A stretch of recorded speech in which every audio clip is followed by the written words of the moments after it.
धन्यवाद ସମସ୍ତଙ୍କୁ ନମସ୍କାର। ଖୁସିର କଥା ଯେ ଆମେ ଆଜି ଓଡ଼ିଆରେ କଥା ହେବା, ଓଡ଼ିଆ ଶୁଣିବା, ଓଡ଼ିଆରେ କିଛି ଲେଖା ହେଇଛି ତାକୁ ପଢିବା। ଆଉ କେତେଟା ଜାଗାରେ ଆପଣମାନଙ୍କୁ ଲାଗିପାରେ କି ଗୋଟେ ବହି ଭଳିଆ ହେଇଯାଇଛି, କାରଣ କିଛି କିଛି ତ ମୁଁ ପୁଣି କୋଉଠୁ ସଂଗ୍ରହ କରିଛି, ତେଣୁ କିଛି ଭାରି ବହି ଭାଷା ଲାଗିବ, କିଛି ଆମର ଚଳଣି ଭାଷା ଥିବ, ତେଣୁ ଦିଟା ମିଶେଇକି ମୁଁ କହୁଛି, କାରଣ କିଛି ମୁଁ ଯୋଉଟା ନୋଟ୍ସ ନେଇଛି ସେଇଟା ତ ବହି ଭାଷା ଭଳି ଆସିଛି। ତ ଏବେ ମୁଁ ଶ୍ରୀକ୍ଷେତ୍ର ଉପରେ ଯେହେତୁ କହୁଛି, ମୁଁ ଭାବୁଛି ଏଠି ଯେହେତୁ ଆମେ ସମସ୍ତେ ବସିଛନ୍ତି, ଆମେ ସମସ୍ତେ ଓଡ଼ିଆ, ଶ୍ରୀକ୍ଷେତ୍ର କାହାକୁ କୁହାଯାଏ ସେଇଟା କାହାକୁ କହିବା ଦରକାର ହବନି। ତଥାପି ଆମେ ଐତିହାସିକ ଭୌଗୋଳିକ ଏସବୁ ଦୃଷ୍ଟିରୁ ଟିକେ ଜାଗାର ପରିସ୍ଥିତିଟା କୋଉଠି, ସ୍ଥିତିଟା କୋଉଠି, ତାର ମାହାତ୍ମ୍ୟ କଣ, ଏମିତି ସବୁ କିଛି ଆଲୋଚନା କରିବା। ଆମେ ସମସ୍ତେ ଜାଣୁଛେ ପୂର୍ବ ଭାରତରେ ଯୋଉ ଓଡ଼ିଶା ଆମର ଅଛି, ତାର ଏଇଟା ହଉଛି ଗୋଟେ ପବିତ୍ର ସହର ପୁରୀ, ଯୋଉ ତାକୁ ଆମେ ଶ୍ରୀକ୍ଷେତ୍ର କହୁଛେ। ଆଉ ଏମିତି ନୁହେଁ ଯେ ଆଜି ହିଁ ତାକୁ ପୁରୀ କୁହାଗଲା କି ଆଜି ଶ୍ରୀକ୍ଷେତ୍ର କୁହାଗଲା। ପ୍ରାଚୀନ କାଳରୁ ଏଇଟା ରହି ଆସିଛି, ଆଉ ପ୍ରତ୍ୟେକ ହିନ୍ଦୁ ଏଟାକୁ ଏକ ଗୁରୁତ୍ୱପୂର୍ଣ୍ଣ ତୀର୍ଥସ୍ଥାନ ବୋଲି ମାନି ନେଇଛନ୍ତି ବହୁତ ଦିନ କାଳରୁ। କେହି ଲୋକ ଏହାକୁ ଜଗନ୍ନାଥ ଧାମ କୁହନ୍ତି, ପୁରୁଷୋତ୍ତମ ଧାମ କୁହନ୍ତି, ନୀଳାଚଳ, ଶଙ୍ଖ କ୍ଷେତ୍ର ମଧ୍ୟ କୁହାଯାଏ ୟାଙ୍କୁ ଏଇ ଜାଗାଟିକୁ। ବହୁତ ଗୁଡେ ଓଡ଼ିଆ ଜଣାଣ ଭଜନରେ ଏମିତି ଆମେ ଏଇ ନୀଳାଚଳ, ନୀଳାଦ୍ରି ଏଇସବୁ ନାଁ ପାଇବା। ବହୁତ ଲେଖକ ଲେଖି ଯାଇଛନ୍ତି, ବହୁତ କବିତା କାବ୍ୟରେ ଲେଖି ଯାଇଛନ୍ତି ଏଇ ଧାମ ବିଷୟରେ। ଆମର ଯୋଉ ଚାରିଟି ଧାମ ଅଛି, ଯୋଉଟା ଆମେ ହିନ୍ଦୁମାନେ ତୀର୍ଥଯାତ୍ରାରେ ଯାଏ ଆଉ ବିଚାର କରେ ଯେ ଏଇ ଚାରିଟି ଧାମ ଆମ ପାଇଁ ଗୋଟେ ପୁଣ୍ୟ ଧାମ। ପ୍ରାୟତଃ ବୟସ ହେଇଗଲେ ବାପା ମା ମାନଙ୍କୁ ପିଲାମାନେ ନେଇକି ଚାରିଧାମ କରିକି ଆଣନ୍ତି, ଏଗୁଡ଼ା ଆମେ ଜାଣି ଆସିଛେ, ଆମର ଏଇଟା ଓଡ଼ିଆ କଲଚରରେ ଅଛି। ଆଉ ତିନୋଟି କିଏ, ପୁରୀ ଛଡା ଯେହେତୁ ଆମେ ଜାଣିଛେ, ତଥାପି ଟିକେ ମନେ ପକେଇଦବା। ଆମର ଉତ୍ତରରେ ରହିଲା ବଦ୍ରିନାଥ, ଦକ୍ଷିଣରେ ରାମେଶ୍ୱରମ, ପଶ୍ଚିମରେ ଦ୍ୱାରକା, ଆମର ପୂର୍ବରେ ହଉଛି ପୁରୀ। ଏଇ ଚାରିଟି ଧାମ, ଏଇ ଯୋଉ ଚାରିଟି ପବିତ୍ର ସ୍ଥାନ, ୟାକୁ କିଏ ବାହାର କଲେ, କିଏ ଘୋଷଣା କଲେ ଯେ ଏମାନେ ହଉଛନ୍ତି ଆମର ଧାମ ବୋଲି? ଆଦି ଶଙ୍କରାଚାର୍ଯ୍ୟଙ୍କ ସମୟରୁ ଏଇଟା ହେଇଛି। ଆଉ ଏଇଟା ବି ବିଶ୍ୱାସ କରାଯାଇଛି ଯେ ଯେତେ ବି ଲୋକ, ହିନ୍ଦୁ ଧର୍ମାବଲମ୍ବୀ ଲୋକ ଯଦି ଜୀବନରେ ଅତି କମରେ ଥରେ ଏଇ ଚାରୋଟି ପବିତ୍ର ସ୍ଥାନ ପରିଦର୍ଶନ କରନ୍ତି, ତାଙ୍କର ମୋକ୍ଷ ପ୍ରାପ୍ତି ହୁଏ। ଏଇଟା ଗୋଟେ ବଦ୍ଧ ଧାରଣା ରହି ଆସିଛି ଆମର ହିନ୍ଦୁ ଧର୍ମରେ କି ଚାରିଧାମ କଲେ ଆମର ମୋକ୍ଷ ପ୍ରାପ୍ତି ହବ। ମୋକ୍ଷ ପ୍ରାପ୍ତି ଗୋଟେ ବହୁତ ବଡ ଜିନିଷ, କିନ୍ତୁ ମୋକ୍ଷ ପ୍ରାପ୍ତିର ଯଦି ଗୋଟେ ଇଚ୍ଛା ମନରେ ଆସିଲା, ଆଉ ଗୋଟେ ମଣିଷ ଚାହିଁଲା ମୁଁ ସେଇ ଚାରିଧାମକୁ ଯିବି, ମୋକ୍ଷ ପ୍ରାପ୍ତି ହବା ନହବା ପଛ କଥା, କିନ୍ତୁ ମନରେ ଗୋଟେ ଶାନ୍ତି ନିଶ୍ଚୟ ଆସିଥିବ। ଯୋଉମାନେ ଯାଇଛନ୍ତି, ଯୋଉମାନେ ଏଠି ବୟସ୍କ ଲୋକ ଯାଇଛନ୍ତି ଅନ୍ୟ ଧାମ ବୁଲିବା ପାଇଁ, ସେ ଜାଗାର ଗୋଟେ ଅଲଗା ଭାଇବ୍ରେସନ। ପ୍ରତ୍ୟେକ ଭଲ ଜାଗା ଗଲେ ଯେମିତି ସେଠିକାର ଗୋଟେ, ଆମେ ଯେମିତି ଆଡିଆର ଯାଉଛେ କେତେ ସୁନ୍ଦର ଲାଗୁଛି, ଆସିବାକୁ ଇଚ୍ଛା ହଉନି। ସେମିତି ଯୋଉମାନଙ୍କର ମନଟା ରହିଛି ପୁରୀରେ, ସେମାନେ କହିବେ ମୁଁ ଗୋଟେ ପୁରୀରେ ରହିବି, ଆଉ ପୁରୀରେ ମୋର ଭାରି ମନ ଆସି ପହଞ୍ଚିଗଲେ ମତେ ଶାନ୍ତି ଲାଗୁଛି। କିଏ କହିବ ମତେ ଦ୍ୱାରକାରେ ବଢିଆ ଲାଗେ, କିଏ କହିବ ମୁଁ ରାମେଶ୍ୱରମ ଯାଇଥିଲି, କି ସୁନ୍ଦର ଭାଇବ୍ରେସନ। ଏମିତି ତେଣୁ ଜାଗାର କିଛି ତ ମାହାତ୍ମ୍ୟ ଅଛି। ବର୍ତ୍ତମାନ ଦେଖିବା ଏଇ ଯୋଉ ପୁରୀ ଧାମ, ଏଇ ଆର ଇତିହାସଟା କଣ, ଇଏ କୋଉଠୁ ବାହାରିଲା? ପୁରୀ ଧାମର ଯେତେ ବି ଗୌରବ ଗାଥା, ଆମର ସ୍କନ୍ଦ ପୁରାଣରେ ଗୋଟେ ଉତ୍କଳ ଖଣ୍ଡ ବୋଲି ଅଛି, ସେଥିରେ ସ୍ପଷ୍ଟ ଭାବରେ ବର୍ଣ୍ଣନା ହେଇଛି। ଯେତେବେଳେ ପ୍ରଳୟ ହେଇଥିଲା, ପ୍ରଳୟ ସମୟରେ କଣ ହେଲା ନା, ସବୁ ଖାଲି ଜଳମଗ୍ନ ହେଇଗଲା, ସାରା ପୃଥିବୀ ଜଳମଗ୍ନ, ଆଉ ବହୁତ ଗୁଡେ ଜାଗା ପୁରା ବନ୍ଦ ହେଇଗଲା, ମାନେ କେହି ଯାଇ ଆସି ପାରିବେନି, ସବୁ ଗୁଡାକ ପାଣି ଭିତରେ ପଶି ଯାଇଛି। ଏଇ ସମୟରେ, ପ୍ରଳୟ ସମୟରେ ହିଁ ଏଇ କ୍ଷେତ୍ରର ଆବିଷ୍କାର ହେଇଛି। ଏଇ ଯୋଉ ଶ୍ରୀକ୍ଷେତ୍ର ବା ପୁରୀ ଆମେ କହୁଛେ, ପ୍ରଳୟ ସମୟର କଥା। ଆକୁ ଆବିଷ୍କାର କଲେ କିଏ ନା ଋଷି ମାର୍କଣ୍ଡେୟ।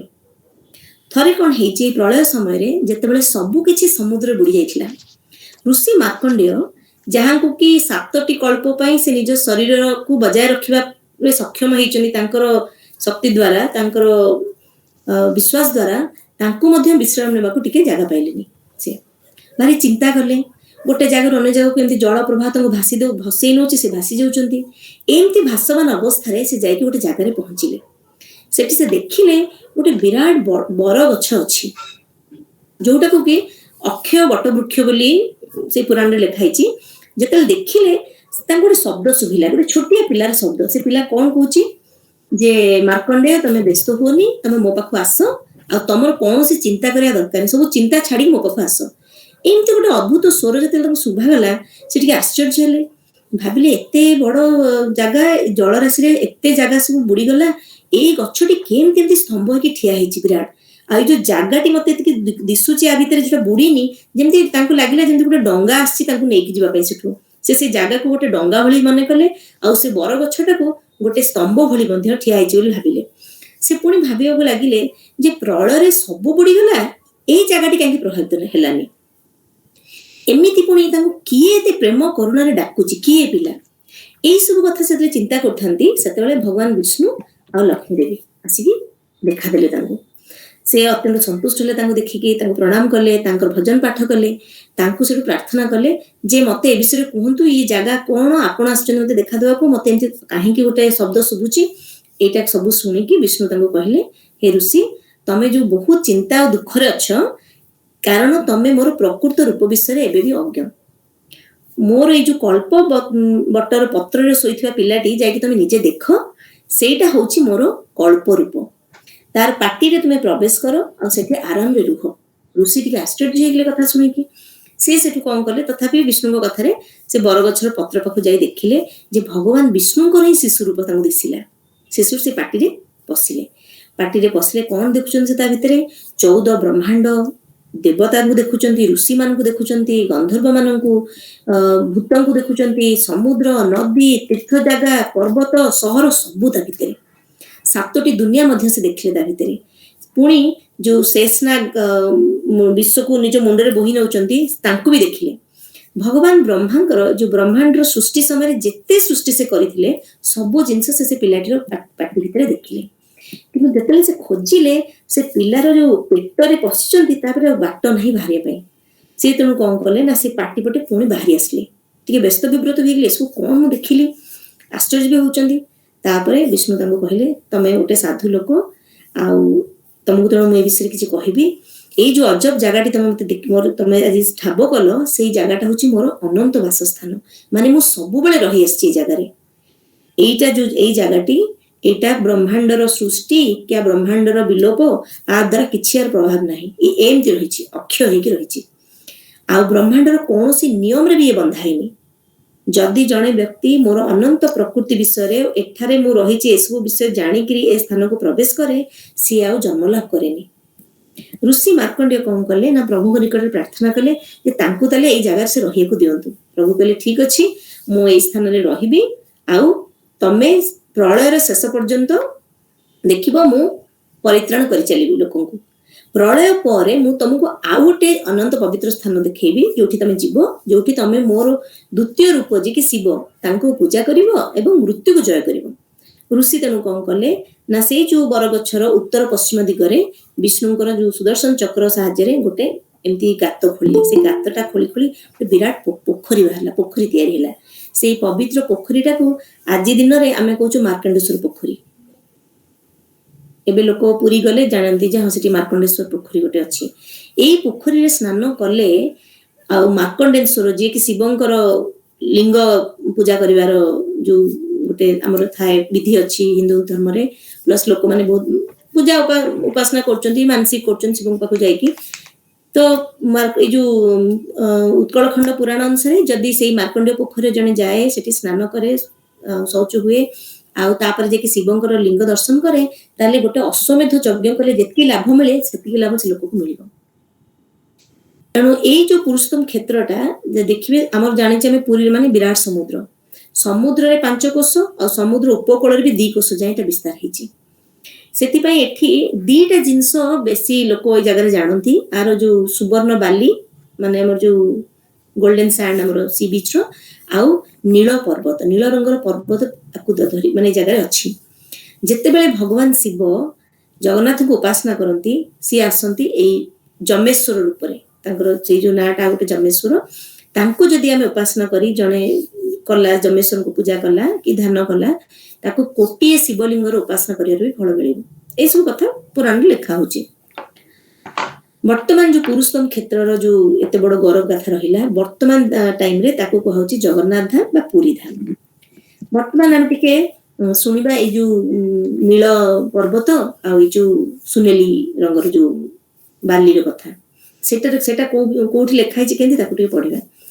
ସ୍କନ୍ଦ ପୁରାଣର ଯୋଉ ଉତ୍କଳ ଖଣ୍ଡରେ ପୁରୁଷୋତ୍ତମ କ୍ଷେତ୍ର ବିଷୟରେ ବର୍ଣ୍ଣନା ହେଇଛି, ସେଇଠି ତ ଏଇ ଜାଗାର ପବିତ୍ରତା କେତେ କେତେ ମହତ୍ଵ, ଏଇ ଜାଗାର ସବୁ ବର୍ଣ୍ଣନା ହେଇଛି।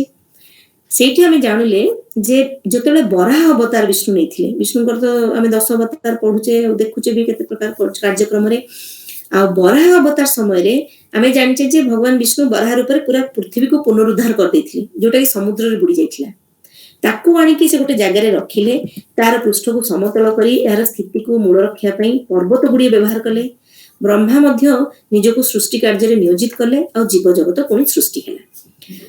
ଭଗବାନ ବ୍ରହ୍ମା ଯେତେବେଳେ ସମସ୍ତ ତୀର୍ଥ ନଦୀ ଅନେକ ଗୁଡେ ଗୁରୁତ୍ୱପୂର୍ଣ୍ଣ ସ୍ଥାନକୁ ନିଜ ନିଜ ସ୍ଥାନରେ ରଖିଲେ, କିଛି ସମୟ ପରେ, କିଛି ବର୍ଷ କିଛି ଯୁଗ ପରେ ସେ ଜାଣିଲେ ଯେ ଯେତେ ଜୀବଜନ୍ତୁ ମୁଁ ସୃଷ୍ଟି କଲି, ଯେତେ ଜୀବଜନ୍ତୁକୁ ମୁଁ ଏଠି ଥଇଥାନ କରିକି ଆଣିଲି, ତାଙ୍କର କାହିଁ ଯୋଉ ଦୁଃଖ ଯନ୍ତ୍ରଣା କାହିଁ ସରୁନି। ସେଠୁ ଲେଖା ହଉଛି ଯେ 3 ପ୍ରକାର ଯନ୍ତ୍ରଣା ଲୋକମାନେ ଭୋଗୁଛନ୍ତି। କଣ ସେ 3 ପ୍ରକାର ଯନ୍ତ୍ରଣା? ନା ଗୋଟେ ଆଧ୍ୟାତ୍ମିକ ଯନ୍ତ୍ରଣାଟା କଣ ନା ଅଧିଆତ୍ମିକ, ମାନେ ଯୋଉ ଆମର ଶରୀର ଆଉ ମନ ଦ୍ୱାରା ଯୋଉ କିଛି ଯନ୍ତ୍ରଣା ହେଲା ସେଇଟା ଆମକୁ ଭୋଗିବାକୁ ପଡୁଛି। ପୁଣି ଅଧିଭୌତିକ ବି, ଅନ୍ୟ ଜୀବମାନଙ୍କ ଦ୍ୱାରା ଯଦି ଆମକୁ କିଛି ଯନ୍ତ୍ରଣା ମିଳିଲା, ଆମ ପାଖରେ ଆମେ ତ ଏକା ନୁହେଁ, ଆଉ ଅନେକ ପ୍ରକାର ଜୀବଜନ୍ତୁ ବି ଅଛନ୍ତି, ତାଙ୍କ ଦ୍ୱାରା ଯଦି ଆମକୁ କିଛି ଭୟ ଯାତନା ପୀଡ଼ନା ମିଳିଲା, ସେଗୁଡା ହଉଛି ଅଧିଭୌତିକ। ଆଉ ଅଧିଦୈବିକ ବି, ଯେମିତି ଧର ଆମର ଭୂକମ୍ପ ହଉଛି, ଆମର ତ ଓଡ଼ିଶାରେ ପ୍ରାୟ ଟାଇମ ଯୋଉ ବନ୍ୟା, ବାତ୍ୟା ବନ୍ୟା, ସେଗୁଡା ସବୁ କଣ ଆମର ନ୍ୟାଚୁରାଲ ଡିଜାଷ୍ଟର ଯୋଉଟା କହୁଛେ, ପ୍ରାକୃତିକ ବିପର୍ଯ୍ୟୟ ଯୋଉ, ତା ଦ୍ୱାରା ବି ଲୋକଙ୍କୁ ଯନ୍ତ୍ରଣା ମିଳୁଛି। ତ ବ୍ରହ୍ମା କହିଲେ ମୁଁ ଏତେ ସୁନ୍ଦର ସୃଷ୍ଟି କଲି, ଲୋକମାନେ ଟିକେ ଖୁସିରେ ରହିବା କଥା, ଇଏ ବାରମ୍ବାର କାହିଁ ତାଙ୍କୁ ଏତେ ଯନ୍ତ୍ରଣା ମିଳୁଛି? ସେ ସେଇ ବିଷୟରେ ଭାରି ଗଭୀର ଚିନ୍ତା କଲେ। ତାପରେ ଭାବିଲେ ଯଦି ମୁଁ ଭଗବାନ ବିଷ୍ଣୁଙ୍କୁ ଏଥିରୁ କେମିତି ବାହାରିବେ ଲୋକ, ତାର ବାଟଟା ଖୋଜେଇ ପାରିବାରେ ସାହାଯ୍ୟ କରନ୍ତେ, ତାହେଲେ ମୁଁ ତାଙ୍କୁ ଟିକେ ଯାଇକି ଦେଖା କରିବି। ଏହା ଭାବିକି ସେ ଯାଇକି ବିଷ୍ଣୁଙ୍କୁ ଧ୍ୟାନ କଲେ, ଧ୍ୟାନ ଭଜନ କଲେ। ଭଗବାନ ବିଷ୍ଣୁ ତାଙ୍କୁ ପ୍ରାର୍ଥନା ସନ୍ତୁଷ୍ଟ ହେଲେ, ଆସି ଦେଖାଦେଲେ। ସେ ସେଠୁ କହିଲେ ଯେ ଦେଖ, ତୁମେ ଯୋଉ ପ୍ରାର୍ଥନା କରୁଛ, ଯୋଉ ଉଦ୍ଦେଶ୍ୟଟା ତମ ମନରେ ଆଣିଛ ଯେ ଆଉ ସଂସାରରେ କିଛି ଯନ୍ତ୍ରଣା ରହିବନି, ଏଇଟା ଟିକେ ଅସମ୍ଭବ କଥାଟେ ତମେ ଭାବୁଛ। ତଥାପି ତମେ ଯେହେତୁ ଗୋଟେ ଅନ୍ୟମାନଙ୍କର, ସବୁ ପ୍ରାଣୀଙ୍କର ମନ କଥା ଜାଣି, ସବୁ ପ୍ରାଣୀଙ୍କର ଦୁଃଖ ଦୁର୍ଦ୍ଦଶା ଦେଖିକି ବ୍ୟସ୍ତ ହେଇକି ଗୋଟେ ଏମିତି ଇଚ୍ଛା ରଖୁଛ, ତାହେଲେ ଠିକ ଅଛି, ମୁଁ ଗୋଟେ ନିର୍ଦ୍ଦିଷ୍ଟ ଜାଗା ବିଷୟରେ ତମକୁ କହୁଛି, ଯୋଉଟା କି ମହାସାଗରର ଉତ୍ତର ଉପକୂଳରେ ଅଛି, ଆଉ ଗୋଟେ ମହାନଦୀ ବୋଲି ଗୋଟେ ନଦୀ ତାର ଦକ୍ଷିଣରେ ଅଛି। ଏଇ ଜାଗାଟିଟା ନା ତାର ବେଦରେ କିଛି ନା ଲେଖା ହେଇଛି, ନା କୋଉଠି ହିନ୍ଦୁ ଶାସ୍ତ୍ରରେ କୋଉ ପର୍ଟିକୁଲାର ଧର୍ମରେ ବି ଲେଖା ହେଇନି, କି କୌଣସି ପ୍ରକାର ହିଷ୍ଟୋରିକାଲ ଏକ୍ସପ୍ଲୋରେସନ ବି ନାହିଁ, ମାନେ ଇତିହାସ ବି କିଛି କହୁନି ଏ ବିଷୟରେ।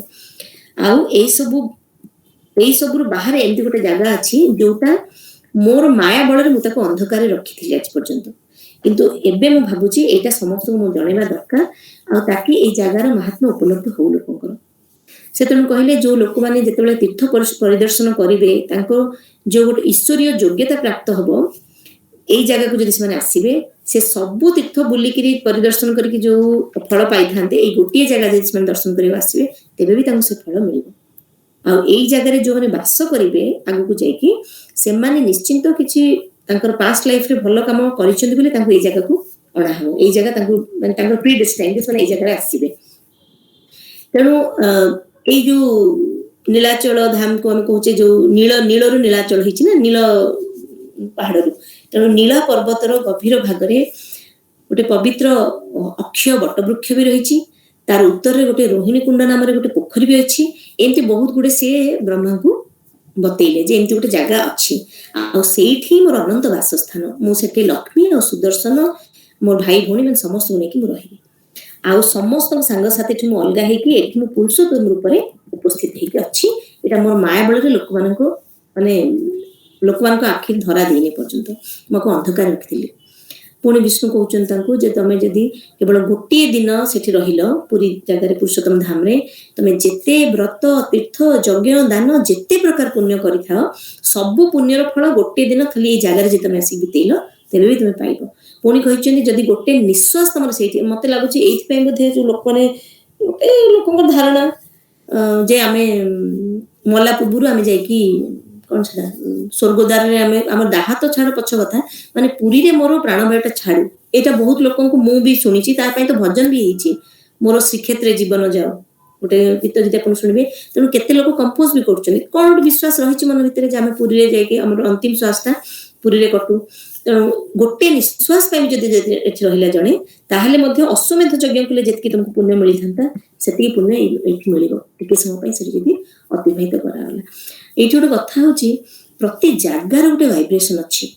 ଯେମିତି ଆମେ କହୁଛୁ ମତେ ନା ତାଙ୍କ ଘରକୁ ଗଲେ କି ବଢିଆ ଲାଗୁଛି, କି ଥଣ୍ଡା ଲାଗୁଛି, ପରିବେଶ କି ଶାନ୍ତ ସୁନ୍ଦର, ଗୋଟେ ଭାରି ବଢିଆ ଲାଗୁଛି। କାହିଁକିନା ସେଇଠି ଅଟୋମେଟିକଲି ସେଇ ଘରଟାରେ ସବୁବେଳେ ଯଦି ଭଲ କଥା, ଭଲ ଚିନ୍ତା, ରାଗ ଦ୍ୱେଷ ଘୃଣାଭାବ କିଛି ନାହିଁ, ସ୍ୱାର୍ଥପରତା ନାହିଁ, ଘର ବି ବାସିବ। ଯୋଉ କହନ୍ତିନି ଯେମିତି ମଣିଷଟେ ବାସେ ଘର ବି ବାସିବ, ଗୋଟେ ଜାଗା ବାସେ, ପ୍ରତି ଜାଗାର ଗୋଟେ ମହକ ଅଛି। ତେଣୁ ଶେଷ ନିଶ୍ୱାସ ତ୍ୟାଗ କରିବା କଥା କି ଦାନ ଧର୍ମ କଥା ନହେଲେ ମଧ୍ୟ ଗୋଟେ ଡେଭଲପ ଜାଗା ନିହାତି ଅଛି, ପୁରୀ ତା ଭିତରେ ଗୋଟେ ନିଶ୍ଚିତ ହେଇଥାଇପାରେ। ସେଇ କଥାଟା ମୋ ମନକୁ କାହିଁ ଆସୁଛି। ତାପରେ ସେ ସେଠୁ କଣ କଲେ ନା ବ୍ରହ୍ମାଙ୍କୁ ଯାଇ କହିଲେ ତମେ ଯାଅ ନୀଳାଚଳରେ ମୋର ଧ୍ୟାନ କରିବ ସେଠି। ବ୍ରହ୍ମା ସେଠୁ ପୁରୁଷ କ୍ଷେତ୍ରକୁ ଯାଇକି ସେଠି ପ୍ରଭୁଙ୍କୁ ଦେଖା ଦର୍ଶନ କରିବା ପାଇଁ ସେଠି ଯାଇ ଗଲେ, ଆଉ ତାଙ୍କୁ ଧ୍ୟାନ କରିବାକୁ ଲାଗିଲେ। ତାଙ୍କର କେବଳ ମୁଖ୍ୟ ଚିନ୍ତା ଥିଲା କଣ ନା କେମିତି ସବୁ ପ୍ରାଣୀଙ୍କର 3 ପ୍ରକାର ଦୁଃଖ ଦୂର ହବ। ଏଇ ଯୋଉ ଉପରେ ଆମେ ପଢିଲେ ଦୁଃଖ କୋଉ କୋଉ ବିଷୟରେ। ପୁରୁଷୋତ୍ତମ କ୍ଷେତ୍ର ଲୋକମାନଙ୍କୁ ପାପରୁ ମୁକ୍ତ କରିବାକୁ କରୁଛି। ଏଇଟା ଶୁଣିକି ଯମରାଜଙ୍କ ମନରେ ଆସିଲା ଯେ ଯଦି ବହୁତ ପାପୀ ଲୋକ ସେଠି ଗଲେ ତପଧ୍ୟାନ କଲେ, ତାଙ୍କୁ ତ ଗୋଟେ ଦିନ ରହିଲେ ସବୁ ପୁଣ୍ୟ ମିଳିଗଲା, ତାହେଲେ ତ ସିଏ ତ ମୋକ୍ଷ ପ୍ରାପ୍ତି ହବ ବୋଲି ଗୋଟେ ଏମିତି ଗୋଟେ ତାଙ୍କ ପାଖକୁ ଯାଇ ସେ ଖବରଟା ପହଞ୍ଚିଲା। ଯମରାଜକୁ ଟିକେ ଏଟା ଭାରି ଠିକ ଲାଗିଲାନି। ସେ କହିଲେ ମୁଁ ତ କାମ ହେଲା ଲୋକ କେମିତି ତାଙ୍କର ମୃତ୍ୟୁ ହବ, ମୁଁ ତାଙ୍କୁ ନେଇକି ଯିବି, ଆଉ ମୋ କାମଟା କେମିତି ବନ୍ଦ ହେଇଯାଉଛି, ତେଣୁ ସିଏ ଟିକେ ତାଙ୍କର କାଳେ ନିଜର ଶକ୍ତି ହରେଇବେ, ଏହା ଭାବିକି ସେ ବିଷ୍ଣୁଙ୍କ ପାଖକୁ ଧାଇଲେ ଯେ ଆପଣ ଏମିତି ଗୋଟେ କେମିତି କଥା କହିଲେ ଯେ ଏଇ ଜାଗାରେ ରହିଲେ ପୁଣ୍ୟ ମିଳିବ, ମୋକ୍ଷ ପ୍ରାପ୍ତି, ବହୁତ କଥା ପୁରାଣ ଗ୍ରନ୍ଥ ଅନୁସାରେ ଲେଖୁଛେ ଆମେ ପଢୁଛେ। ତାଙ୍କ ପ୍ରାର୍ଥନାରେ ସେଠୁ ବିଷ୍ଣୁ କଣ କଲେ ନା ଯମରାଜକୁ କହିଲେ ତମେ ରୁହ, ଲକ୍ଷ୍ମୀକୁ ଇଙ୍ଗିତ କଲେ ଯେ ତମେ ଆକୁ ଟିକେ ବୁଝା। ଲକ୍ଷ୍ମୀ ସେଠୁ ତାଙ୍କୁ କହିଲେ ଯେ ଏଇ ଯୋଉ ପୁରୁଷୋତ୍ତମ କ୍ଷେତ୍ର ଅଛି ତାର ସେଠି ଜାଗାରେ ଥିବା ତମର ଯୋଉ ପ୍ରାର୍ଥନା ପଛରେ ଯୋଉ ଉଦ୍ଦେଶ୍ୟ ରଖିଛ ତମେ, ସେଇ ଉଦ୍ଦେଶ୍ୟଟା ପୁରୁଷୋତ୍ତମ କ୍ଷେତ୍ର କେବେ ବି ସମ୍ଭବ ନୁହେଁ। କାରଣ ଏ ସ୍ଥାନରେ କେହି କାହାର କର୍ମର ଫଳ ବି ପାଆନ୍ତିନି, କର୍ମଫଳ ବି ସେଠି ନାହିଁ, କିଏ ଭୋଗିବାର ନାହିଁ। ତେଣୁ ତମେ ଯଦି ଏଠାରେ ଥିବା ସବୁ ଜୀବଜନ୍ତୁଙ୍କ ଉପରେ ତମର କିଛି ଶକ୍ତି ବ୍ୟବହାର କରିବାକୁ ଚାହୁଁଛ, ତେଣୁ କମ୍ ସେ କମ୍ ତମେ ପୁରୁଷୋତ୍ତମ କ୍ଷେତ୍ରରେ ତ ତମର ଅଧିକାର ନାହିଁ ସେଇ ଶକ୍ତିଟା ପ୍ରୟୋଗ କରିବାର। ଯମଶ୍ରୀ ଲକ୍ଷ୍ମୀକି ଅନୁରୋଧ କଲେ ଯେ ମତେ ତାହେଲେ ଆଉ ଟିକେ ଏ ବିଷୟରେ କୁହନ୍ତୁ, କଣ ଏଇ ଜାଗା ଏମିତି ଯେ ଯମର ବି କିଛି ସେ ଜାଗା ଉପରେ ରାଇଟ୍ସ ନାହିଁ, ଏମିତି କେମିତି ଆପଣ କହିଦେଲେ। ଲକ୍ଷ୍ମୀ ସେଠୁ ତାଙ୍କୁ ଏ ବିଷୟରେ କହିଲେ ଯେ ତୁମେ ତୁମର ପ୍ରାର୍ଥନା ଦ୍ଵାରା ଯେହେତୁ ଭଗବାନ ବିଷ୍ଣୁଙ୍କୁ ସନ୍ତୁଷ୍ଟ କରିଛ, ତେଣୁ ଆମେ ନିଶ୍ଚିନ୍ତ ରୂପରେ କଣ କରିବୁ, ଏ ଜାଗାରେ ତ ଆମେ ରହୁଛୁ, ଆମର ଏଇଟା ହଉଛି ଅନନ୍ତ ଜାଗା, ଆମେ ଏଇଟା ସବୁ କାଳ କାଳରୁ ଅଛୁ, ରହିବୁ ବି। ତେଣୁ ଆମେ କମ୍ ସେ କମ୍ ମୁଁ ଆଉ ବିଷ୍ଣୁ ଆଉ ସୁଦର୍ଶନ ଆମର ଆମେ ନିଜକୁ ଅଦୃଶ୍ୟ କରିକି ରଖିବୁ, ଆମେ ବାଲି ତଳେ ପୋତି ହେଇକି ରହିବୁ, ଯାହାଦ୍ୱାରା ଲୋକ ଆମକୁ ଦେଖିପାରିବେନି। ଆପରେ ଲକ୍ଷ୍ମୀ କହିଲେ ଯେ ସତ୍ୟ ଯୁଗରେ ରାଜା ହେବେ ଜଣେ, ସେତେବେଳକୁ ଇନ୍ଦ୍ରଦ୍ୟୁମ୍ନ ବୋଲି ଜଣେ ରାଜା ଆସିବେ, ଯାହାଙ୍କୁ କି ସ୍ୱପ୍ନରେ କିଛି ଆଦେଶ ମିଳିବ, ଆଉ ସିଏ ହିଁ ଏଇ ଯୋଉ ବିଷ୍ଣୁ ଯାହାକି ଜଗନ୍ନାଥ ବୋଲି ଆମେ ଜାଣିଲେ, ଆଗକୁ ଜାଣିବା, ତାଙ୍କର ସବୁ କାଠ ମୂର୍ତ୍ତି ଆକାରରେ ସେ ବାହାର କରିବେ, ବିଶ୍ୱକର୍ମା ନିଜେ ଆସିକି ପ୍ରତିମା ଖୁଦେଇବେ, ବ୍ରହ୍ମା ନିଜେ ଏମିତି ମନ୍ଦିର ସ୍ଥାପନ କରିବେ। ଏଗୁଡା ସେ ଭବିଷ୍ୟବାଣୀ ଆଗରୁ କହିଛନ୍ତି। ଲକ୍ଷ୍ମୀ କହିଛନ୍ତି ଯମଙ୍କୁ। ଏଇ ସବୁ କଥା ଶୁଣିଲା ପରେ ସେଠୁ ଯମ ବ୍ରହ୍ମା ସବୁ ସେଠୁ ପୁରୁଷୋତ୍ତମ ଜାଗାରେ କଥା ବିଷୟରେ ଶୁଣିଲେ, ପୁରୁଷୋତ୍ତମ କ୍ଷେତ୍ର ବିଷୟରେ, ନିଜ ନିଜ ଜାଗାକୁ ଗଲେ। ଯେ ହଉ ଗୋଟେ ଜାଗା ଏମିତି ସେମାନେ ରଖିଛନ୍ତି, ଆଉ ସେମାନେ ବର୍ତ୍ତମାନ ମୁକ୍ତ ହେଇକି ରହିବେ। ତେଣୁ ଯେତେବେଳେ ଆମେ ଜାଣିଲେ ଯେ ଗୋଟେ ମନ୍ଦିର ହବ ବୋଲି ଆଗରୁ ନିର୍ଦ୍ଦେଶ ହେଇଛି, ତ ଆକ୍ଚୁଆଲି ମନ୍ଦିରଟା ହେଲା କେମିତି? ମନ୍ଦିର ଯଦି ମନ୍ଦିରର ହିଷ୍ଟ୍ରି ବିଷୟରେ ଆମେ ଖୋଜିବା, ଆମେ ପାଇବା ଯେ ଆକ୍ଚୁଆଲି 1078ରୁ 1148 ଏଇ ଭିତରେ ମନ୍ଦିର ବାରମ୍ବାର ଗଢା ବି ହେଇଛି, କେତେବେଳେ ପୋତି ହେଇଯାଇଛି, କେତେବେଳେ ଧ୍ୱଂସ କରାହେଇଛି, କେତେବେଳେ ପୁଣି ନୂଆ ତିଆରି ହେଇଛି, ଏମିତି ବହୁତ ବାର ବନିଛି ମନ୍ଦିରଟା। 1174 ଖ୍ରୀଷ୍ଟାବ୍ଦରେ ରାଜା ଅନଙ୍ଗ ଭୀମ ଦେବ ଏଇ ଯୋଉ ମନ୍ଦିରଟା ଦେଖୁଛେ ଆମେ ତାକୁ କହୁଛନ୍ତି ଯେ ସେଇଟା ତାଙ୍କ ଦ୍ୱାରା ହେଇଛି, କିନ୍ତୁ ଆହୁରି ଟିକେ ପଛକୁ ଫେରିକି ଯଦି ଦେଖିବା, ଆଉ ଟିକେ ରିସର୍ଚ୍ଚ କରିବେ, ଚୋଡଗଙ୍ଗ ଦେବ ଏଇଟା ଆରମ୍ଭ କରିଥିଲେ, ଆଉ ଅନଙ୍ଗ ଭୀମ ଦେବ ତାକୁ ଶେଷ କରିଥିଲେ। ଏଇଟା ଗୋଟେ ହିଷ୍ଟୋରିକାଲ କଣ ରିସର୍ଚ୍ଚ ଜଣା ପଡୁଛି। କିନ୍ତୁ ସ୍କନ୍ଧ ପୁରାଣ ଆଉ ବ୍ରହ୍ମା ପୁରାଣରେ ଆଉ କିଛି ଅଲଗା ଅଲଗା ପୁରାଣରେ ଜଗନ୍ନାଥ ପୁରୀ ମନ୍ଦିର ବିଷୟରେ ମଧ୍ୟ ଲେଖା ହେଇଛି। କିମ୍ବଦନ୍ତୀ ରହିଛି କଣ ନା ମୂଳ ଜଗନ୍ନାଥ ମନ୍ଦିର ଇନ୍ଦ୍ରଦ୍ୟୁମ୍ନଙ୍କ ଦ୍ୱାରା ନିର୍ମିତ ହେଇଥିଲା, ଆଉ ସେ ଇନ୍ଦ୍ରଦ୍ୟୁମ୍ନଙ୍କୁ ବି ଏଠି ଗୋଟେ କଥା ମୁଁ ନୂଆ ଶୁଣିଲି ଯେତେବେଳେ ମୋ ବିଷୟରେ ପଢିବାକୁ ଲାଗିଲି।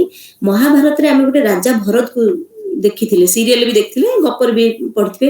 ରାଜା ଭରତଙ୍କର ବି ଜଣେ ବଂଶଜ ହଉଛନ୍ତି ଇନ୍ଦ୍ରଦ୍ୟୁମ୍ନ। ସେତେବେଳେ ଭରତଙ୍କ ପୁତ୍ର ସିଏ ଇନ୍ଦ୍ରଦ୍ୟୁମ୍ନ। ଐତିହାସିକ ରେକର୍ଡ ଗୁଡିକରେ କଣ ଅଛି ନା ଜଗନ୍ନାଥ ମନ୍ଦିର 1000 ବର୍ଷ ପୁରୁଣା, ତେଣୁ ବର୍ତ୍ତମାନର ମନ୍ଦିରଟା ତାଠୁ ଟିକେ ଅଲଗା। ଆକ୍ଚୁଆଲି ଯୋଉ ତଥ୍ୟ ସବୁ ସେଥିରେ ବାହାରିଛି ଆଉ ବର୍ତ୍ତମାନ ମନ୍ଦିର ଭିତରେ ସେତେଟା ସମ୍ପର୍କ ନାହିଁ, ତେଣୁ ବାରମ୍ବାର ମନ୍ଦିରଟା ଆର ପୁନର୍ନିର୍ମାଣ ବି ହେଇଛି।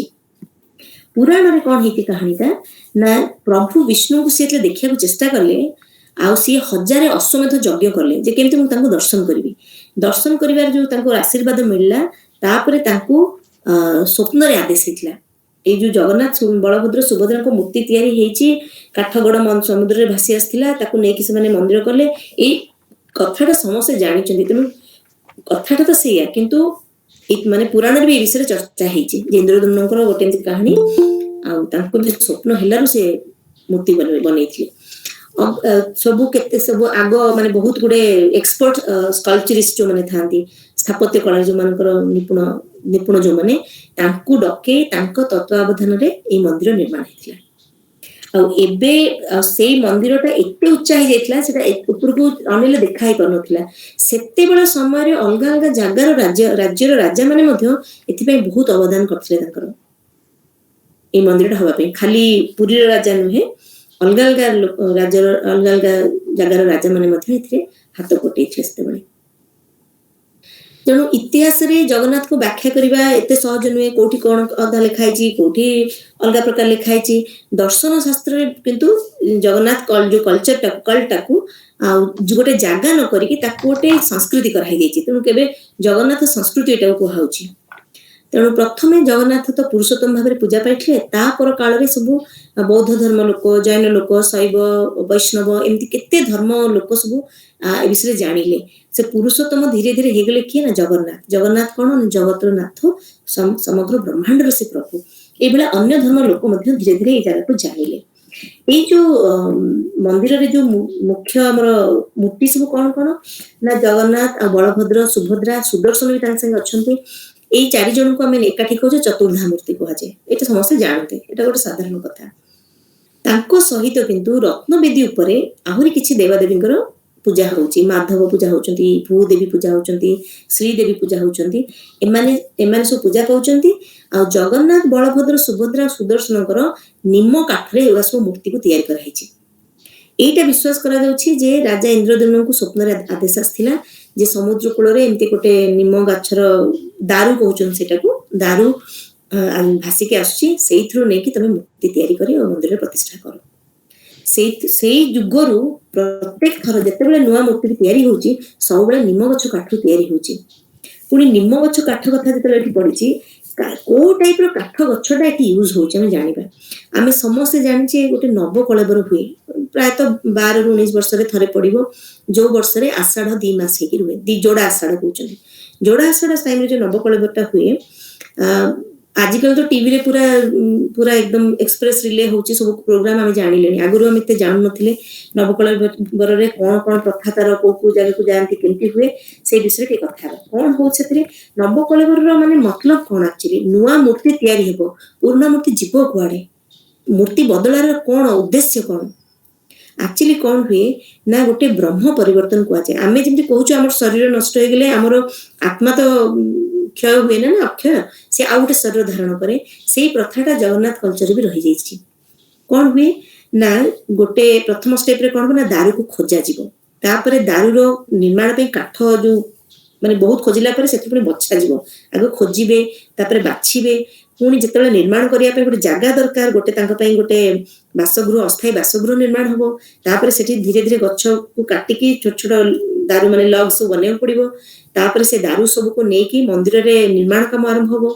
ତାପରେ ମନ୍ଦିରରେ ଗୋଟେ ବ୍ରହ୍ମ ମହୋତ୍ସବ ହବ। ବ୍ରହ୍ମ ମହୋତ୍ସବରେ ସେଇଟା ଗୋଟେ ସିକ୍ରେଟ ପ୍ରୋସେସ।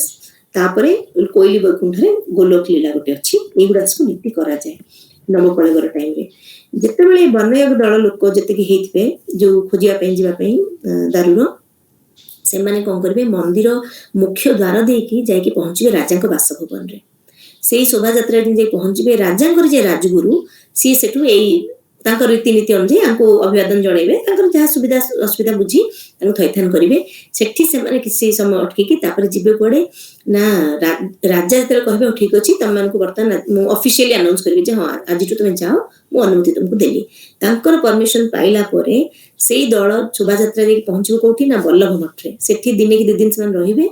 ସେଠୁ ଯିବେ କାକଟପୁର। କାକଟପୁରରେ ଗୋଟେ ପ୍ରାଚୀ ନଦୀ କୂଳରେ ଦେଉଳି ମଠ ଅଛି, ସେଠି ସେମାନେ ଯାଇକି ରହନ୍ତି। ସେଇଠି ରହିଲା ପରେ ତା ପରଦିନ ସେମାନେ ଗୋଟେ ବିଶେଷ ପୂଜା କରନ୍ତି ପୂର୍ବାହ୍ନରେ। ଆମେ ସମସ୍ତେ ଜାଣିଛେ କାକଟପୁରରେ ମା ମଙ୍ଗଳା ଅଛନ୍ତି, ତାଙ୍କର ପୂଜା କରାଯାଏ।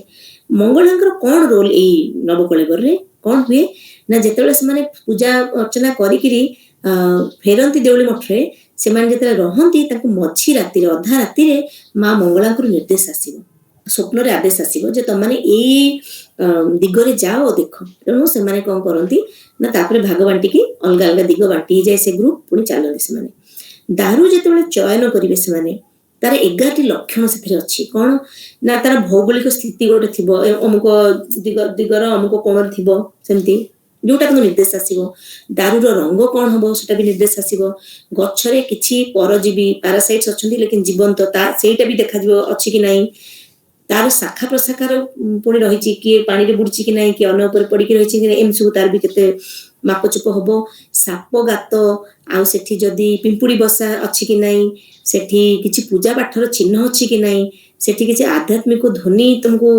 शुभुची कि किंबा जो दैता माने जाइछन्ती जो सेवक माने तांकर अंग स्फुरण होउची कि से गछ देखला परे एमती केते गुडे तार पैरामीटर्स अच्छी प्रथमे कौन देखती ना गछटी गोटे प्राकृतिक जल उत्स निकट रहा दरकार माने मनीष जो पाइप खोलिक जल उत्स सेमती नेचुरल जल उत्स जहाँ कहुए जदि थी आ गछ डाल किछि कटा चिन्ह नथिबो आउ कम से कम 12 फुट रु कम हेई नथिबो आउ मंदिर ता पाखे गोटे मंदिर हो कि गोटे उपासना स्थान हो कि मठ कि श्मशान एमती अच्छी कि सेटा भी चेक कराहबो अन्य गछर कौन सी शाखा जो गछटी आम बाछीचे तार चयन कराई तार शाखा केबे गछ को छुई नथिबो सेमती गछ माने गोटे इंडिपेंडेंट गछ पुणी एथिरे कौन सी परजीवी रही नथिबे किंबा कौन सी जल कि गोटे पोड़ी जली जाइछि से चिन्ह भी नथिबो को शाखा तार पानी रे भी बुड़ी नथिबो एमती केते चेक हैला परे देखिबे सेठी गछ पाखरे पिंपुड़ी बसा नहले जदि नाग सापर गोटे गातटे हेइछि साप गर्त एगुड़ा सब देखिले ताकू लागिबो जे हां एटा गोटे पवित्र एटा प्रतीक पवित्रतार प्रतीक बोली ताकू धरନ୍ତି से मनरे तापरे सेमाने सेठू कोन करिवे ना रंग अनुसार देखिबे बलभद्रक गछरे 7टी शाखा थिबा दरकार धळा रंग होइथिबा दरकार सुभद्रांकर 3टी शाखा हेतिबो हळदिया रंग रहिथिबो आउ श्री जगन्नाथंकर 5टी 4-5टी शाखा हेतिबो कला रंग रहिथिबो सुदर्शनंकर लाल रंग होइथिबो सेई टाइप रो गछ गुडा को बछा जाय सब दारू जो चिन्हट हो जाए तापर से माने मंदिर नहीं जो जाती सुदर्शन चक्र आज्ञामाला से नहीं सुदर्शन दारू जो गछटी से बाछिले पाखक नहीं जी आ जाकि चक्र आज्ञामाला को गछ मूल से रखिए से गछ को पुणी काटे जो पूर्वर गोटे हाँडी रे क्षीर पानी सब देकी से गछ को जो जगी रही एत दिन काल नाग साप गात थी जो देखा नाग साप से दिन पर्यटन प्रोटेक्ट करके रही तेणु सी से गछर प्रोटेक्टर किसी भोग चढ़ाव तापर से माने 3टा कुराड़ी नहीं सुनार रूपार लुहार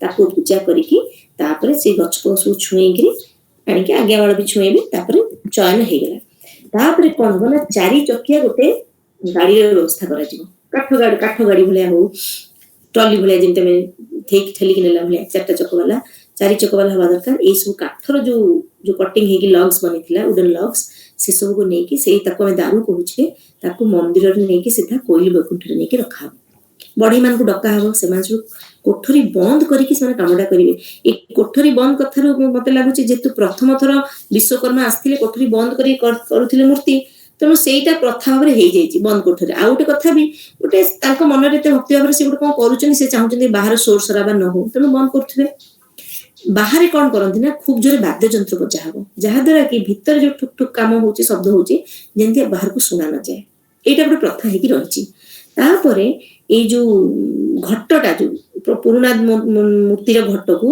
नुआ मूर्ति भितर घट से परिवर्तन करा घट परिवर्तन मान तो गोटे नुआ शरीर पाइबा पड़ा तेणु से पुराणा शरीर कौन हम आमर जमी गोटे मनीषटे चलीगले तार शरीर नष्ट हो जो धर्म अनुसार किए पोतुची किए पड़ुची कहार केमती अच्छे किए बाक्स भितर रखिए पोतुचंदी किए गात खोली पोतुचंदी किए निया दउचंदी आमे गोटे किछि गोटे माने अंतिम संस्कार जेमती करछु जगन्नाथ बलभद्र सुभद्रा और तांको पाखरे जेते जिंस पत्र तांकर माने थिबो तांको द्वारपाल तांको सारथी माने समस्त को नेकी कोन करा जिवो ना गोटे गुप्त भाव में दैता मैंने कौन करेंगे नहीं गोटे गात खोला हम से कोइली बैकुंठरे से पोता हम पोती सारिकी से पूरा पूरा 12 दिन जमी हुए आमर पारंपरिक हिंदू अंतिम संस्कार भाया से करती 45 दिन पर ये जो नुआ मूर्ति रे सब आखि लगा हम ତାଙ୍କର ଆଖିକୁ ରଙ୍ଗ କରାହେଲେ ତାଙ୍କ ଆଖି ଫିଟିଲା। ଆମେ ତ ପ୍ରତି ମୂର୍ତ୍ତି ପୂଜାରେ ବି ଦେଖୁଛେ ନା, ଆମର ଯେତେବେଳେ ଗଣେଶ ପୂଜା କି ସରସ୍ୱତୀ ପୂଜା ହଉଛି ଆମେ କହୁଛେ ନା, ଏଇ ଜନ୍ମାଷ୍ଟମୀରେ ବି ନୂଆ ଆଖି ଲଗାଉଛନ୍ତି। ଆଖି ଦେଲା ମାନେ ଜୀବନ ପ୍ରାପ୍ତି ହେଲା। ଏମିତି 45 ଦିନ ପରେ, ମୂର୍ତ୍ତି ଗଢାର 45 ଦିନ ପରେ ନୂଆ ମୂର୍ତ୍ତି ରୂପରେ ଶେଷରୁ ଭକ୍ତଙ୍କୁ ଦର୍ଶନ ଦେବେ। ଆଉ ସେଇଟାକୁ କୁହାଯାଉଛି ଆମର ନବଯୌବନ ବେଶ, ଯୋଉ ତାଙ୍କର ଯେତେ ରଙ୍ଗ ଫଙ୍ଗ କରିକି ଆଖି ଫିଟିଲା ଦେବେ।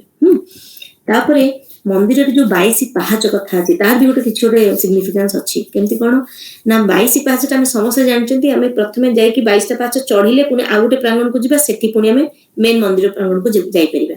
ତେଣୁ ଏଇ ଯୋଉ 22 ପାହାଚର କିମ୍ବଦନ୍ତୀ ଅନୁସାରେ କଣ ହେଇଛି ନା, ଭାନୁଦେବ ବୋଲି ଜଣେ ରାଜା ସିଏ ତିଆରି କରିଥିଲେ।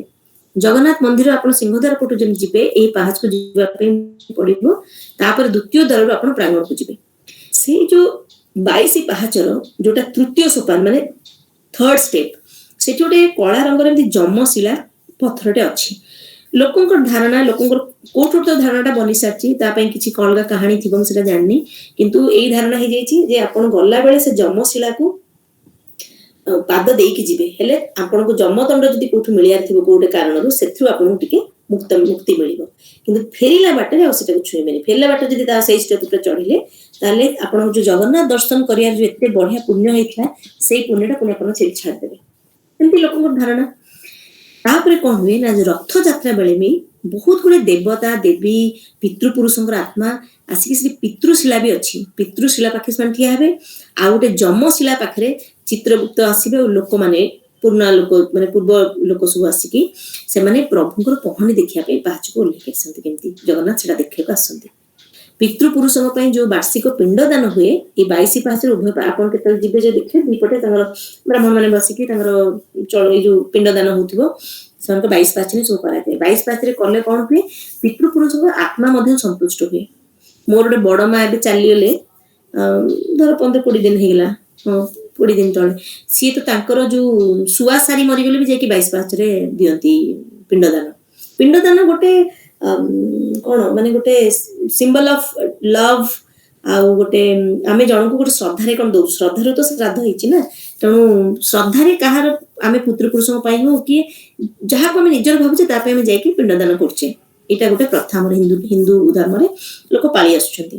କୁହାହଉଛି ଯେ ଯଦି 22 ପାହାଚରେ ଏଟା ହଉଛି, ତାହେଲେ ପିତୃପୁରୁଷଙ୍କ ଆତ୍ମା ସନ୍ତୁଷ୍ଟ ହଉଛି ଏ ଦ୍ୱାରା। ପୁଣି ଏଇ 22 ପାହାଚକୁ ନେଇକି ଜୈନ ଧର୍ମ ଲୋକ କଣ କହନ୍ତି ନା, 22 ପାହାଚକୁ ସେମାନେ କହୁଛନ୍ତି ଆମର ଯୋଉ 22 ତୀର୍ଥଙ୍କର ତାର ପ୍ରତୀକ ସ୍ୱରୂପ ବୋଲି ସେମାନେ ମାନନ୍ତି।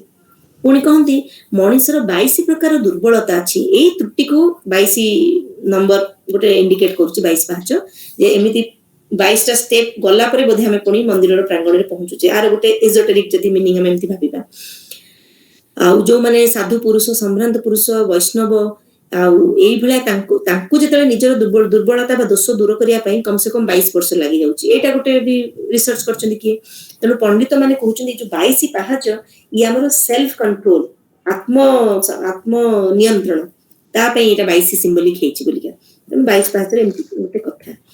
ପୁଣି ଯେତେବେଳେ ରଥଯାତ୍ରା ହଉଛି, ରଥଯାତ୍ରା ତ ଆମେ ଜାଣିଛେ କେମିତି ହୁଏ କଣ ହୁଏ ସେ ବିଷୟରେ ମୁଁ କହିବିନି। ମତେ ଯୋଉ ଲେଖା ମାନେ ଖୋଜିଲା ବେଳେ ମିଳିଲା, ମତେ ଯୋଉଟା ମଜା ଲାଗିଲା ମୁଁ ସେ ବିଷୟରେ ଲେଖିଛି ଯେ ରଥ ଜିନିଷଟା କଣ ଆସିଲା, କୋଉଠି କନସେପ୍ଟ ଆସିଲା। ବିଭିନ୍ନ କିମ୍ବଦନ୍ତୀ ଅନୁସାରେ ହଉଛି ଯେ ପ୍ରଥମେ ଯଦି ଆମେ ରଥ ରିସେଣ୍ଟ ପାଷ୍ଟ ରଥ ଯଦି ଦେଖିବା, ଆମର ଦ୍ୱାପର ଯୁଗଟା ଆଗ ଦେଖିବା, ଯଦି ମାନେ ଆମ ଏପଟୁ ଯଦି ଫେରିଲେ କଳିରୁ ପଛୁଆ ଗଲେ, ଦ୍ୱାପର ଯୁଗରୁ ଗୋଟେ ରଥଯାତ୍ରା ହଉଥିଲା। ରଥଯାତ୍ରା କଣ ନା, ଯେତେବେଳେ କଂସ କଣ କଲେ ନା, କୃଷ୍ଣ ଆଉ ବଳରାମଙ୍କୁ ତାଙ୍କର ମନରେ ଅଛି ଯେ ମୁଁ ହତ୍ୟା କରିବି, ସେ ଉଦ୍ଦେଶ୍ୟଟା ମନ୍ଦ, କିନ୍ତୁ ସିଏ ଅକ୍ରୁରଙ୍କୁ ମଥୁରାକୁ ପଠେଇଲେ ଗୋଟେ ରଥରେ କି ଯାଇକି ତମେ ମୋ 2 ଭଣଜାକୁ ଆଣ, ଏଠି ମୋର ଉତ୍ସବ ହଉଛି, ସେମାନଙ୍କୁ ଡାକିକି ଆଣ, ମାନେ କଥା ଛଳରେ ତାଙ୍କୁ ଆଣିକି କେମିତି ତାଙ୍କୁ ହତ୍ୟା କରିବେ, ଏଇ ଉଦ୍ଦେଶ୍ୟରେ ତ ରଥ ପଠେଇଲେ। ସେଇ ରଥ ପଠେଇକି ଅକ୍ରୁର ରଥରେ ବସିକି କୃଷ୍ଣ ବଳରାମ ଆସିଲେ, ଗୋକୁଳକୁ ଛାଡିଲେ। ତେଣୁ ଗୋକୁଳ ସେଇଦିନଠୁ ଛାଡି ଦେଇଥିଲେ। ତେଣୁ ସେଇଟା ଗୋଟେ କିମ୍ବଦନ୍ତୀ ରହିଯାଇଛି ଯେ ଗୋଟେ ବାର୍ଷିକ ମାନେ ବିଦାୟ କଲା ଭଳିଆ ପ୍ରତିବର୍ଷ ରଥଯାତ୍ରା କରାହଉଛି, ଯେ କୃଷ୍ଣ ବଳରାମ ଗଲେ ମାମୁଁ ଘର ବୁଲିବାକୁ। ପୁଣି କିଛି ଲୋକ କହୁଛନ୍ତି ଯେତେବେଳେ କୃଷ୍ଣ କଂସଙ୍କୁ ପରାସ୍ତ କରିକି ଆସିଲେ, ସିଏ ବଳରାମ ଆଉ ସେ ନିଜେ ଗୋଟେ ରଥରେ ଯାଇକି ସେମାନେ ପୁରା ମଥୁରା ବୁଲିଥିଲେ। କି କଂସ ଯେତେବେଳେ ମରିସାରିଲା, ମଥୁରା ବର୍ତ୍ତମାନ ଗୋଟେ ଦୁଷ୍ଟରୁ ମୁକ୍ତି ପାଇଲା। ତେଣୁ ସେଇ କାରଣରୁ ଗୋଟେ ରଥଯାତ୍ରା ଗୋଟେ ଥିମ୍ ୟା କନସେପ୍ଟ ବାହାରିଛି। ପୁଣି ଗୋଟେ କିମ୍ବଦନ୍ତୀ ଅଛି ଯେ କୃଷ୍ଣ ଯେତେବେଳେ ଦ୍ୱାରକାର ରାଜା ହେଲେ, ସିଏ ସୁଭଦ୍ରା ଆଉ ବଳରାମକୁ ନେଇକି ରଥରେ ବୁଲିଲେ, ସହର ଦେଖଉଥିଲେ, ଦ୍ୱାରକା ସହର। ସେଠି ଯେହେତୁ ତାଙ୍କ ଭାଇ ଭଉଣୀଙ୍କ ସାଙ୍ଗରେ ବୁଲିଥିଲେ, ଆମର ପୁରୀ ରଥଯାତ୍ରା ବି ସେଇଠି ଜଗନ୍ନାଥ ବଳଦେବ ସୁଭଦ୍ରା ବୁଲୁଛନ୍ତି, ତେଣୁ ସେଇଟା ବି ଗୋଟେ ସେଇ ଟାଇପର ସମାନ ଘଟଣା ହେଇବ ବୋଲି ବିଶ୍ୱାସ କରାହଉଛି। ଆଉ ଗୋଟେ ଭଲ ମଜାଦାର କଥା ହଉଛି, କୃଷ୍ଣଙ୍କର ଯୋଉ ଗୋପ ଲୀଳା, ଏଇଟା ପ୍ରତ୍ୟେକ ଲୋକଙ୍କ ଗୋଟେ ଭାରି ଆନନ୍ଦ ରୋମାଞ୍ଚକାରୀ କଥା ତାଙ୍କର। ସେଇ ଗୋପ ଲୀଳାଟା ଶୁଣିବା ପାଇଁ ଥରେ କଣ କଲେ ନା, କୃଷ୍ଣଙ୍କର ଯୋଉ ରାଣୀ ମାନେ, ତାଙ୍କର ତ 16 ସହସ୍ର ରାଣୀ, ସେମାନେ କହିଲେ ଆମକୁ ଟିକେ, ସେମାନେ ରୋହିଣୀ ମାନେ ବଳରାମଙ୍କ ମା ଯିଏ ରୋହିଣୀ, ତାଙ୍କୁ କହିଲେ ଆମେ ଟିକେ କୃଷ୍ଣ ଲୀଳା କେମିତି ଶୁଣନ୍ତୁ। କୃଷ୍ଣ ଲୀଳା ଯେହେତୁ ସେ ଶୁଣିବା ପାଇଁ ବସିଲେ, ସେ ସବୁ ସୁଭଦ୍ରାଙ୍କୁ କହିଲେ ତମେ ଯାଇକି ରାଜପ୍ରସାଦର ଦ୍ୱାର ଦେଶରେ ଠିଆ ହୁଅ, ମୁଁ ଏମାନଙ୍କୁ କହୁଛି ଯେମିତି ଭିତରକୁ ଆଉ କିଏ ନ ଆସିବେ, ମୁଁ କେବଳ କୃଷ୍ଣ ରାଧାଙ୍କ ବିଷୟରେ ଗପିବି, ଆଉ ତାଙ୍କର ପ୍ରେମ କାହାଣୀ, ତାଙ୍କର ରାହସ ଲୀଳା, ତେଣୁ ତମେ କାହାକୁ ଭିତରକୁ ପଶେଇବନି। ତ ଦ୍ୱାରପାଳ ହେଇକି ସୁଭଦ୍ରା ରହିଲେ। ଏଇ ସମୟରେ କୃଷ୍ଣ ବଳରାମ ଆସି ପହଞ୍ଚିଲେ। ସୁଭଦ୍ରା କଣ କଲା, ଦି ହାତ ତାଙ୍କର ହାତ ବିସ୍ତାର କରିକି ତାଙ୍କୁ ଅଟକେଇ ଦେଲେ, ଯେ ରୁହ, କେହି ମାନେ ଆଦେଶ ଅଛି ଯେ ଭିତରକୁ ଯିବାନି। ଏଇ ଯୋଉ ହାତ ବିସ୍ତାର କରିବା ଯୋଉ ଷ୍ଟେଜଟାରେ ନାରଦ ଏଇ ମୁହୂର୍ତ୍ତଟାକୁ ଦେଖିକି ସେ ଆସିକି ତାଙ୍କୁ ଭାରି ଗଦଗଦ ହେଲେ, ଏଇଭଳିଆ ଗୋଟେ ସୁନ୍ଦର ଦୃଶ୍ୟରେ, କହିଲେ ତମେ ଭାଇ ଭଉଣୀ 3 ଜଣ ଏଥିରେ ଏକାଠି ଦୁଶ୍ଚ, କେଡେ ସୁନ୍ଦର ଦୁଶ୍ଚ, ଏମିତି ଯଦି ପ୍ରଭୁ ଗୋଟେ ପୃଥିବୀରେ ରହିଯାଆନ୍ତି ଚିରଦିନ ପାଇଁ, ଲୋକ ଏଇ ରୂପଟାକୁ ଦେଖନ୍ତି, କି ସୁନ୍ଦର ରୂପ। ତେଣୁ କିଛି ଜଣଙ୍କ ଧାରଣା ଯେ ସେବେଠୁ ସେଥିପାଇଁ ଜଗନ୍ନାଥ, ବଳଭଦ୍ର, ସୁଭଦ୍ରା ଆଉ 3 ରଥ ହେଇକିରି, ଏମାନେ 3 ଦେବତା ହେଇକି ସେମାନେ ରଥରେ ବୁଲୁଛନ୍ତି। ଆଉ ଗୋଟେ କଥା ମୋର ହଠାତ୍ ମନେ ପଡିଲା, ଆମର ଗୋଟେ ଥର ଏଇ ଗୋଟେ ଓଡିଆ ଆସୋସିଏସନରେ ସବୁ କେତେ ରାଇଟର୍ସକୁ ଡକା ହେଇଥିଲା। ସେଠି ଆସିଥିଲେ ଏଇ ଅଚ୍ୟୁତ ସାମନ୍ତଙ୍କ ଭଉଣୀ, ଯିଏ ହଉଛନ୍ତି କାଦମ୍ବିନୀ ମ୍ୟାଗାଜିନ୍ ତାଙ୍କର ବାହାରୁଛି, ସେଇ ଇତି ସାମନ୍ତ କହୁଥିଲେ ଯେ ଜଗନ୍ନାଥ, ବଳଭଦ୍ର, ସୁଭଦ୍ରା ଅଟକେଇଲେ, ମାନେ 3 ଜଣ ଅଟକିଲେ, କିନ୍ତୁ କୃଷ୍ଣ ରାଧାଙ୍କର ସେ ଯୋଉ ମାନେ ଏତେ ସୁନ୍ଦର ପ୍ରେମ କଥା, ତାର ଲାଳିତ୍ୟ ମାଧୁର୍ଯ୍ୟରେ ସେମାନେ କୋଉଠି ଏତେ ମୁଗ୍ଧ ହେଇଗଲେ, ତାଙ୍କ ବଡିଟା ଧୀରେ ଧୀରେ ପିଘଳିଲା, ମାନେ କଣ ମେଲ୍ଟ ହେଇଗଲା, ମାନେ 3 ମୂର୍ତ୍ତି ପୁରା ମେଲ୍ଟ ହେଇଯାଇଛି, ତାଙ୍କ ହାତ ଫାତ ଦିଶିଲାନି। ମାନେ ସିଏ ଗୋଟେ କୋଉଠି ରିସର୍ଚ୍ଚ କରି କହୁଛନ୍ତି ଯେ ତେଣୁ ସେଇଠୁ ଆରମ୍ଭ ହେଇଛି ଯେ ଜଗନ୍ନାଥଙ୍କର ହାତ ନାହିଁ, ଏବେ ଖଣ୍ଡିଆ ହାତ, ସୁଭଦ୍ରାଙ୍କ ହାତ ନାହିଁ, କାରଣ ଅଧା ସେମାନେ ମେଲ୍ଟ କରିଯାଇଥିଲେ କେବଳ କୃଷ୍ଣ ରାଧାଙ୍କ ପ୍ରେମ କଥା ଶୁଣିକି। ଏତେ ତାଙ୍କୁ ମନଟା ଖୁସି ହେଇଗଲା ଶୁଣିକିରି, ମାନେ ଭାବ ବିହ୍ୱଳ ହେଇକିରି। ଏମିତି କିଛି ଲୋକ କିଛି ପ୍ରକାର କହୁଛନ୍ତି। ଉପନିଷଦରେ ଆମର ଯେ ମାନବ ଶରୀରକୁ, ତାକୁ ରଥ ସହିତ ତୁଳନା କରାହେଇଛି।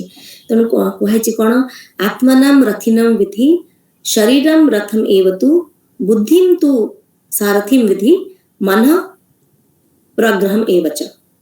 ମଣିଷ ଶରୀର ହଉଛି ଗୋଟେ ରଥ ଭଳିଆ, ତାର ଆତ୍ମା ତାର ଗୁରୁ, ବୁଦ୍ଧି ହଉଛି ରଥ, ଆଉ ମନ ହଉଛି ସେ ଘୋଡାର ଲଗାମ। ଯଦି ସାହସିକତା ଓ ଧୈର୍ଯ୍ୟ ଆମର ଅଛି, ସେଟା ଆମ ଜୀବନ ରଥର ଚକ ଭଳିଆ, ତା ଦ୍ୱାରା ଆମେ ଆଗକୁ ମାଡ଼ିବା। ଭଲ ଅଭ୍ୟାସ ଯଦି ଆମର ଅଛି, ସେଟା ଆମର ପତାକା, ଆମେ ଗୋଟେ ଝଣ୍ଡା ଗାଡି ଦିଆ ବୋଲି, ମାନେ ସେଟା ଆମର ଝଣ୍ଡା ପତାକା। ଶକ୍ତି, ବିବେକ, ଏଗୁଡା ସବୁ ଯୋଉ ଇନ୍ଦ୍ରିୟ ଗୁଡ଼ିକର ନିୟନ୍ତ୍ରଣ କରିବା, ଆଉ ଦୟା, ଏଗୁଡା ହଉଛି ଆମର 4ଟି ଆମ ରଥର ଘୋଡା। ଆଉ ରଥର ଦୌଡ଼ି କିଏ, କ୍ଷମା ଆଉ ଦୟା ଭାବ। ଏଇଟା ଗୋଟେ ସୁନ୍ଦର ଉପନିଷଦର ଗୋଟେ ଭଲ ଇଣ୍ଟରପ୍ରିଟେସନ ହେଇଛି ରଥକୁ ନେଇକି। ତେଣୁ ଆମେ ବି, ଆମର ବି ଗୋଟେ ଜୀବନ ରଥ ଚାଲିଛି, ଆମେ ମାଡୁଛେ, ଆଗକୁ ମାଡୁଛେ। ଆମର ତ ଯୋଉ କହନ୍ତି ପ୍ରତି ଘଟେ ନାରାୟଣ, ଆମ ଭିତରେ ଆମେ ତ ଆମର ଯୋଉ ଭିତରଟା ହଉଛନ୍ତି ଆମେ ଐଶ୍ୱର୍ଯ୍ୟ, ଆମେ ନିଜେ ହିଁ ଗଡ ଇନ୍ ଏକ୍ସାଇଲ୍ ଭଳିଆ କଥାଟା, ଆମେ ସମସ୍ତେ ନିଜେ ଈଶ୍ୱର, ତାଙ୍କ ଦ୍ୱାରା ଆମେ ତିଆରି। ଆମ ଭିତରେ ବହୁତ କିଛି ଜିନିଷ ଅଛି, ସେଇଟା ଯେତେବେଳେ ରିଏଲାଇଜେସନ ଆସିଯିବ, ଅଟୋମେଟିକ ଆମର ଏଇ ଜୀବନ ରଥଟାକୁ ଆମେ ସେମିତି ଦେଖିବାକୁ ଲାଗିବା। ତାପରେ ଏଇ ରଥ ବିଷୟରେ କହିଲା ପରେ ମୁଁ ଆଉ ଗୋଟେ କଥା ମାନେ କହିକି ସାରିବି। ଯେତେ ସବୁ ରିସର୍ଚ୍ଚ ହେଇଛି କଲଚର ଉପରେ, ହିଷ୍ଟ୍ରି ଉପରେ, ବିଭିନ୍ନ ଜାଗାର, ସେଇ ଭିତରେ ଜଗନ୍ନାଥଙ୍କର ଏଇ ଯୋଉ କଲଚର ଉପରେ ଯୋଉମାନେ ସବୁ ରିସର୍ଚ୍ଚ କରିଛନ୍ତି, ତାଙ୍କ ଅନୁସାରେ ଯେ ଜଗନ୍ନାଥ ହଉଛନ୍ତି ଗୋଟେ ମାନବିକ ଦେବତା। କାହିଁକି କୁହାଯାଉଛି ନା, ତାଙ୍କର ତ ଯୋଉ ପୂଜା ପାଠ, ଖାଇବା ପିଇବା, ତାଙ୍କ ଚଳଣି, ତାଙ୍କର ଯୋଉ ପୁରା ऐश आराम ଯୋଉ କହନ୍ତି, ପୁରା ମଣିଷ ଷ୍ଟାଇଲ। ସେ ବଡ ରସିକିଆ ଲୋକ, 15 ପ୍ରକାର ଖାଇବେ, ଗୀତ ଶୁଣିବେ, ନାଚ ଦେଖିବେ, ବଡ ମାଧୁର୍ଯ୍ୟ ତାଙ୍କର ଗୋଟେ। ସେ ଗୋଟେ ଆମର ଯଦି ଗୋଟେ ଲୋକ ଖାଇ ପିଇ, ଆମର ଓଡିଆ ଲୋକ ବି ସେମିତି ନୁହେଁ କି, ଖାଇବେ ପିଇବେ, ମଜା ମଜଲିସ କରିବେ, ସବୁବେଳେ ହୋହାଲି ହେଇକି ରହିବେ, ଚିନ୍ତା ନାହିଁ, ଦକ ନାହିଁ। ସେଇଥିପାଇଁ କୁହାଯାଉଛି ଆସିଲେ ପୁରୀରେ ରହିଲେ ତମର ଆଉ କିଛି ଦୁଃଖ ନାହିଁ, ସେଟା ବି ତାଙ୍କ ମୁଣ୍ଡରେ ପଶିଥିବ। ଆମର ଚିନ୍ତା ଦକ କିଛି ନାହିଁ, ଆମ ଜଗା ଅଛି, ଆମର ଜଗା ସବୁ କରିବ। ଗୋଟେ ସିଏ ବି ଗୋଟେ ପ୍ରକାର କଲଚରର ଗୋଟେ ଝଲକ ଦେଖିବାକୁ ପଡିଲେ। ଆ ଛଡା ଅଲଗା ଧର୍ମର ଯଦି ଆମେ ଦେଖିବା, ବହୁତ ଜଣ ଅଲଗା ଧର୍ମ ଲୋକ ବି ଆସିଛନ୍ତି ଏଇ ଜଗନ୍ନାଥ କଲଚରଟାକୁ ଆଟଲିଷ୍ଟ ଆଡପ୍ଟ କରିବାକୁ। କଣ କଣ, ଆମର କବୀର ଆସିଛନ୍ତି, ହରିଦାସ ଆସିଛନ୍ତି, ଭକ୍ତ ସାଲବେଗ ଦେଖନ୍ତୁ, ସିଏ ତ ମୁସଲମାନ ଲୋକ ନା, ସିଏ କିନ୍ତୁ କେତେ ଉତ୍ସର୍ଗ ତାଙ୍କର ଜୀବନଟା ଜଗନ୍ନାଥଙ୍କ ପାଇଁକା। ଜଣଙ୍କ ଗୋଟେ ଭକ୍ତ ପାଇଁ ତାଙ୍କ ରଥ ଅଟକି ଯାଉଛି, ଗୋଟେ ସିମ୍ବଲିକ ହେଇପାରେ, ଷ୍ଟୋରି ହେଇପାରେ, କିନ୍ତୁ ତାର ଭାବଟାକୁ ଯଦି ଆମେ ଧରିବା ଯେ ପ୍ରକୃତରେ କେତେ ଜଣ ଏତେ ଭଲ ପାଇଗଲା ଯେ ତା ପାଇଁ ରଥ ଅଟକିଗଲା, ଯେ ମୋ ଭକ୍ତ ଆସିନି ମୁଁ ଯିବିନି। କି ପ୍ରକାର ଆଗ୍ରହ, କି ପ୍ରକାର ସ୍ନେହ। ଏମିତି ତ କେତେ ଗପ ଅଛି। ବନ୍ଧୁ ମହାନ୍ତିଙ୍କୁ ଭୋକ ହଉଛି, ସେ ନେଇ ତାଙ୍କ ଥାଳିରେ ଅଭଡ଼ା ଦେଇ ସାରିଲେଣି, ମାନେ ହଟଟା ବି କରୁଛନ୍ତି ସେ ଲୋକଙ୍କୁ, କିନ୍ତୁ ପରେ ସେ ତାଙ୍କୁ ଉଦ୍ଧାର ବି କରୁଛନ୍ତି। ଏମିତି ତେଣୁ ଜଗନ୍ନାଥ କଲଚରଟାକୁ ଯେତେବେଳେ ଲୋକ ସାଧାରଣ ମଣିଷ ପାଖରେ ପହଞ୍ଚୁଛି, ସେମାନେ ଗପ ମାଧ୍ୟମରେ ହଉ, ଗୀତ ମାଧ୍ୟମରେ ହଉ ନିଜକୁ ଯୋଡ଼ି ପାରୁଛନ୍ତି ସେ କଲଚର ସାଙ୍ଗରେ। ପୁଣି ତା ଛଡ଼ା ଗୁରୁ ନାନକ ବି ପୁରୀ ପରିଦର୍ଶନ କରିକି ବହୁତ ପ୍ରଭାବିତ ହେଇଥିଲେ ଆମ ଜଗନ୍ନାଥ ସଂସ୍କୃତି ଦ୍ୱାରା। ଆଉ ଗୋଟେ କଥା ହଉଛି, ବାଇବେଲରେ ଯେତେବେଳେ ଯୀଶୁଙ୍କର ଜୀବନୀ ଲେଖା ହେଇଛି, ଗୋଟେ ପର୍ଟିକୁଲାର ପିରିୟଡରେ 12 ବର୍ଷ ପର୍ଯ୍ୟନ୍ତ ଯୀଶୁ ଜେରୁଜେଲମରୁ ଅଦୃଶ୍ୟ ହେଇଯାଇଥିଲେ, ତାଙ୍କୁ ଜେରୁଜେଲମରେ କେହି ପାଇଲେନି। କୁହାଯାଉଛି ଯେ ସେଇ ସମୟଟା ସେ ଗୁଡ଼ା ଶ୍ରୀକ୍ଷେତ୍ରରେ ଥିଲେ। ଏମିତି କେତେ କଥା ହଉଛି। ଏଇଟା ଗୋଟେ ଜଗନ୍ନାଥ ସଂସ୍କୃତିର ଗୋଟେ ଗୋଟେ ଗୋଟେ ସାଇଡ। ଆଉ ଗୋଟେ ସାଇଡ କଣ ନା, ଯୋଉ ଅଲଗା ମନ୍ଦିର ମାନଙ୍କରେ ଆମେ ଯାଉଛେ, ଆମେ ଦେଖୁଛେ ସବୁଠି ରାମ ସୀତା ରାଧା କୃଷ୍ଣ ମାନେ ପାର୍ଟନର ହେଇକି ଲକ୍ଷ୍ମୀ ନାରାୟଣ ଶିବ ପାର୍ବତୀ ଏମିତି ଭାବରେ ପୂଜା ପାଉଛନ୍ତି। ଆଉ ଜଗନ୍ନାଥ ଧାମ ହଉଛି ଏଇ ଗୋଟିଏ ଧାମ ମାନେ ପୁରା ବିଶ୍ୱରେ ଯୋଉଠି ଭାଇ ଭଉଣୀ ଏକାଠି ପୂଜା ହଉଛନ୍ତି। ବଳଭଦ୍ର ତାଙ୍କ ଭାଇ ଭଉଣୀ, ତାଙ୍କ ସୁଭଦ୍ରା ଭାଇ ଭଉଣୀ ଏକାଠି ପୂଜା ହଉଛନ୍ତି। ଏଇ ଜିନିଷଟାକୁ କିଛି ଲୋକ ଫିଲୋସଫିକାଲି ଯୋଉମାନେ ଏଇ ସବୁ ଦେଖୁଛନ୍ତି, କିମ୍ବା ଯୋଉମାନେ ଡିଭୋସନାଲି ବି ଦେଖୁଛନ୍ତି, ସେମାନେ କହୁଛନ୍ତି ଏଇଟା ହେତୁ ପ୍ରକୃତ ଭାଇଚାରା, ଯୋଉ ଆମେ କହୁଛେ ବିଶ୍ୱ ଭାତୃତ୍ୱ କହୁଛେ, ବ୍ରଦରହୁଡ। ତ ନିଜର ଭାଇ ଭଉଣୀକୁ ନେଇକି ସେ ପୂଜା ହେବାକୁ ଚାହୁଁଛନ୍ତି, ଏଇଟା ଗୋଟେ ବ୍ରଦରହୁଡ କୁ ସେ ସିମ୍ବଲିକ କରୁଛନ୍ତି ବୋଲି କିଛି ଲୋକ ମାନନ୍ତି। ପୁଣି ଆଉ ଗୋଟେ କଥା ହଉଛି, ରଥଯାତ୍ରାରେ ଆମର ଏମିତି କିଛି ନାହିଁ ଯେ ମାନେ ଅମୁକ ଜାତିର ଲୋକ କୋଉ ରଥ ଦୌଡ଼ି ଧରିବ, ସେମିତି ନାହିଁ। ସବୁ ଲୋକ ଜାତି ଧର୍ମ ବର୍ଣ୍ଣ ଯାହା ହେଇଯାଇଛି ସମସ୍ତେ ରଥଟାକୁ ନିଜେ ଟାଣିକି ନିଅନ୍ତି। ତେଣୁ ଜଗନ୍ନାଥଙ୍କୁ ଯୋଉ ପରମ ବ୍ରହ୍ମ ବୋଲି କୁହାଉଛି, ଯେ ସିଏ ତାଙ୍କର ରଙ୍ଗ, ବ୍ରହ୍ମ ଯିଏ, ବ୍ରହ୍ମଙ୍କର ତ ରଙ୍ଗ ନାହିଁ ଆଉ ଲିଙ୍ଗ ନାହିଁ, ସିଏ ତ ମାନେ ସବୁଠୁ ବାହାରେ। ବ୍ରହ୍ମ ସେମିତି ଏକମାତ୍ର ସତ୍ୟ, ଆଉ ସବୁ ହଉଛି ଭ୍ରମ। ଆଦି ଶଙ୍କରାଚାର୍ଯ୍ୟ ସେଇଥିପାଇଁ କହିଛନ୍ତି ବ୍ରହ୍ମ ସତ୍ୟମ ଜଗତ ମିଥ୍ୟା, ବ୍ରହ୍ମନ୍ ଜୀବୈବ ନ ପର। ତେଣୁ ବ୍ରହ୍ମ ଜିନିଷଟା ଜଗନ୍ନାଥଙ୍କର ମନ୍ଦିରରେ ହିଁ ବେଶୀ ଦୁଶ୍ଚିତ ଦାନ ଜେନେରାଲ ଗୋଟେ ଆଇଡଲ ବର୍ସିପ। ଏଠି ବ୍ରହ୍ମ ବୋଲି ବିଚାର କରାଯାଉଛି। ମୁଁ ବି ଛୋଟବେଳେ ଯେତେ କଥା ଗପ ଶୁଣୁଥିଲି, ଯୋଉ ଗୋଟେ ବୁଢୀ ଥିବ, ସିଏ ଦାନ୍ତ ଏପଟେ ଘଷୁଥିବ, ଦାନ୍ତ କାଠିରେ ସେଇ ଅସନା ଦାନ୍ତ କାଠି ଗୋଟେ ପଟେ ଘଷୁଥିବ, ତାର ଆର ପଟଟାରେ କ୍ଷୀରି ଭୋଗ କରୁଥିବ। ମାନେ ଗୋଟେ ଆକ୍ସେପ୍ଟାନ୍ସ ଲୋକଙ୍କର କେତେ ଇଏ, ଯେ ଆମ ଘର ଲୋକ ଜଗନ୍ନାଥ, ତାଙ୍କୁ ବାଢିକି ଦେବି ସେ ତ ଖାଇବେ, ଯେମିତି ଆମ ଘର ଲୋକ ସେଇଭଳିଆ ବ୍ୟବହାର ଲୋକ ତାଙ୍କ ସାଙ୍ଗେ କରୁଛନ୍ତି। ତେଣୁ ସିଏ ଯୋଉ ପୂଜା ଅର୍ଚ୍ଚନା ହବ ପୁରା ଏକଦମ ଭଲ ସ୍କେଲରେ ଦାନ ଧର୍ମ କରିଲେ ଯାଇକି ମୁଁ ପୂଜା ପାଇବି, ସେଇଟା ତାଙ୍କ କଲଚରରେ ନାହିଁ। ଜଗନ୍ନାଥ କଲଚରରେ କେବଳ ସ୍ନେହ ପ୍ରେମରେ ବନ୍ଧା ହଉଛନ୍ତି ଠାକୁର। ଏମିତି ତ ବହୁତ କାହାଣୀ ଅଛି, କେମିତି ସ୍ନେହ ପ୍ରେମରେ ସେ ଭକ୍ତ ସାଙ୍ଗରେ ବନ୍ଧା। ସେମିତି କେତେ ଗୀତ, ଭିକାରୀ ମାନଙ୍କର ତ ପ୍ରାୟ ଗୀତ ଦେଖିବ ଖାଲି ଜଗନ୍ନାଥ ଆଉ ତାଙ୍କ ଭକ୍ତଙ୍କର ଭଲ ପାଇବାକୁ ନେଇକି। ପୁଣି ଜଗନ୍ନାଥଙ୍କର ଯୋଉ ମହାପ୍ରସାଦ, ତାର ମହତ୍ଵଟା କଣ ଦେଖନ୍ତୁ। ଆମେ ଗୋଟେ ଜଣ ଅନ୍ୟ ଜଣଙ୍କ ହାତରୁ ଛଡେଇ ଖାଉଛେ, ସେଠି କିଏ ଦେଖୁନି, ଛୋଟ ଜାତି ବଡ ଜାତି କିଛି ଦେଖାଯାଉନି, କି ଆଗ୍ରହୀ ଲୋକ ଖାଉଛନ୍ତି ସେ ମହାପ୍ରସାଦକୁ ଛଡେଇକିରି। ଏଇ ଯୋଉ ପରମ୍ପରା ଦ୍ଵାରା କଣ ହଉଛି ନା, ପରସ୍ପର ଭିତରେ ଗୋଟେ ଭାଇଚାରା ବଢୁଛି, ଶାନ୍ତି ସ୍ଥାପନ ହଉଛି। ଆଜି ଡେଟରେ ସବୁଠି ଯୋଉଠି ସବୁଗୁଡା ଖାଲି ବର୍ତ୍ତମାନ ମାନେ ଅସନ୍ତୋଷ ବ୍ୟାପି ଯାଇଛି, ସବୁ ଜାଗାରେ ଗୋଟେ ସ୍ଥିରତା କିଛି ନାହିଁ। ଏମିତି ଗୋଟେ ପରିବେଶରେ ଯଦି ଜଗନ୍ନାଥ ସଂସ୍କୃତିରୁ ସେଇ ଯୋଉ ଚେତନା, ଏଇ ଯୋଉ ଭାଇଚାରା ବିଷୟରେ ହଉ, କି ଶାନ୍ତି ବିଷୟରେ ହଉ, କି ଜାତି ଧର୍ମ ବର୍ଣ୍ଣ ନିର୍ବିଶେଷରେ ଆମେ ସମସ୍ତେ ଏକାକାର ହଉ, ଏଇ କଥା ଗୁଡାକ ଜଗନ୍ନାଥ ସଂସ୍କୃତିର ଯୋଉଟାକ ମୂଳ ଚେତନା, ସେଇଟା ଯଦି ଆମେ ଧରିକି ରଖିବା, ଆମ ଜୀବନରେ ଶାନ୍ତି ନିଶ୍ଚୟ ଆସିବ। ଆଉ ତେଣିକି ଜଗନ୍ନାଥଙ୍କର ତ କେତେ ଗପ ଅଛି, ତାକୁ ଆଉ ସେଇଟା କହିବା ପାଇଁ ଟକ୍ରେ ଟାଇମ ହିଁ ହବନି। ମାନେ ଆପଣ ମାନେ ତ ମୋଠୁ ଏତେ ବଡ ଯେ ଆପଣଙ୍କର ନିଜର ପର୍ସନାଲ ଏକ୍ସପିରିଏନ୍ସ କେତେ ଥିବ। ମା ମତେ ଗୋଟେ ବହି ଦେଇଥିଲା, ସେଥିରେ ଜଣେ ରବୀନ୍ଦ୍ର ସାହୁ ନା କଣ ତାଙ୍କ ବିଷୟରେ ମୁଁ ଭୁଲି ଯାଉଛି ନାଁଟା ଠିକରେ ମନେ ପକେଇ ପାରୁନି।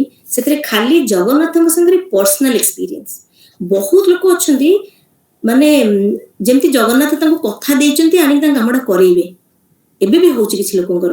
ଏବେ ତ ହ୍ୱାଟ୍ସଆପରେ ଗୋଟେ କୋଉ ଗପ ବାହାରିଥିଲା, ମୋ ବାପାଙ୍କୁ ପଠେଇଥିଲି, ଦେଖ ମାନେ ସେ ଲୋକର ତାଙ୍କ ଅନୁଭୂତି ପଡିକି ମୋର ବି ସତରେ ଗୋଟେ ପୁଲକେ ଆସିଗଲା। ପ୍ରକୃତରେ ଏମିତି ଗୋଟେ ହଉଛି, କିଛି ତ ଗୋଟେ ଲୀଳାଖେଳା ଅଛି ତାଙ୍କର। ସେ ଭାବର ଠାକୁର। ଆଉ ଯିଏ ଯୋଉମାନେ ତାଙ୍କୁ ପର୍ସନାଲି ଏକ୍ସପିରିଏନ୍ସ କରିଛନ୍ତି, ସେମାନେ ହିଁ କହିପାରିବେ କେମିତି କଣ। ମୋର ପର୍ସନାଲ ଏକ୍ସପିରିଏନ୍ସ ହଉଛି କି ମୁଁ କେବେ ତାଙ୍କୁ ଜଗନ୍ନାଥ ମନ୍ଦିର ଗଲେ ମୁଁ ତାଙ୍କୁ କିଛି କଥା କହିପାରେନି, କଣ ଗୋଟେ ହୁଏ ମୁଁ ଖାଲି ଠିଆ ହୁଏ। ଇନା ଦେଇ ଆଉ ମୁଁ ତ ବହୁତ ଥର ଯାଉ ମନ୍ଦିର ଏକାଠି, ମାନେ ମୋ ପିଲାବେଳେ ମନେ ଅଛି, ଆମେ ଗୋଟେ ଜୋସରେ ଯିବୁ, ଆମର ନା ତାଙ୍କ ସାଙ୍ଗେ କଥା ହବାର ଥିବ ନା କିଛି, ସେଠି ଗଲା ମାନେ ଆପେ ଆପେ ଚୁପ୍, କିଛି କହିପାରିବନି ତାଙ୍କୁ। ବହୁତ କିଛି ତମେ ଭାବିକି ଯାଉଥିବ କଣ ଗୋଟେ ମାନେ କନଭରସେସନ କରିବି ବୋଲି, କିନ୍ତୁ ସେଠି ପହଞ୍ଚିଲା ପରେ ତାଙ୍କ ସାଙ୍ଗେ ୟୁ କ୍ୟାନଟ୍ କନଭର୍ସ ୱିଥ୍ ହିମ୍। ମାନେ ସିଏ ଏତେ ଅବଜର୍ଭ କରିଦେବେ ତମକୁ ତାଙ୍କ ସାଙ୍ଗରେ, ତମେ ପୁରା ଚୁପ୍ ହେଇଯିବ, ଯେମିତି ତମର କିଛି ନାହିଁ, କହିବାର କିଛି ନାହିଁ, ସ୍ପିଚଲେସ୍ ହେଇଯିବ। ଏମିତି ଏଇଟା ମୋର ଏକ୍ସପିରିଏନ୍ସ। ମୁଁ ଆଜି ପର୍ଯ୍ୟନ୍ତ ମାନେ ଯେତେ ଥର ଜଗନ୍ନାଥ ମନ୍ଦିର ଯାଇଛି ପିଲା ବେଳଠୁ ଆଜି ପର୍ଯ୍ୟନ୍ତ, ମୁଁ ଏମିତି ବସିକି କନଭର୍ସ କରେ, ମୁଁ ନିଜେ ନିଜେ କଥା ହୁଏ, କିଛି ଜଣାଏ, ମାନେ ନଟ୍ ଜଗନ୍ନାଥ ନହେଲେ ବି ମୁଁ କୃଷ୍ଣ ଆଇଡଲଟାକୁ ବେଶୀ ମାନେ ସେମିତି କରେ, ଯେମିତି ଜଗନ୍ନାଥ ମନ୍ଦିର ପହଞ୍ଚିଯିବି ମୁଁ କିଛି କହୁନଥିବି। ଏମିତି ଏଇଟା ମୋର ଏକ୍ସପିରିଏନ୍ସ। ଅନ୍ୟମାନଙ୍କର ସେମିତି କ'ଣ କ'ଣ ଏକ୍ସପିରିଏନ୍ସ ଥିବ। ଆଉ ଏଇଟା ମୁଁ ଭାବୁଛି ଆମେ ଯେହେତୁ ଥିଓସୋଫିକାଲ ସୋସାଇଟିରେ ଆସିଲା ପରଠୁ ଆମେ ଥଟ୍ ଭାଇବ୍ରେସନ, ଆମର ଫିଲିଙ୍ଗସ୍, ଆମର ବିଭିନ୍ନ ଶରୀର ବିଷୟରେ ଜାଣିଲେଣି। ଆମେ ଜାଣୁଛେ ଯେ ଗୋଟେ ହାୟର ଭାଇବ୍ରେସନ ଅଛି, ତାକୁ କ୍ୟାପଚର କରିବା ପାଇଁ ଏଇ ସାଧାରଣ ଜୀବନରୁ ସେଗୁଡା ନୁହେଁ, ତାଠୁ ଟିକେ ଉଚ୍ଚ ସ୍ତରରେ ଯଦି ଆମେ ଆମର ଭାଇବ୍ରେସନ କ୍ୟାଚ୍ କରିବାର ଥିବ, ଆମେ ଜଗନ୍ନାଥଙ୍କୁ ବୋଧେ ତାହେଲେ ଯାଇ ବୁଝିପାରିବା।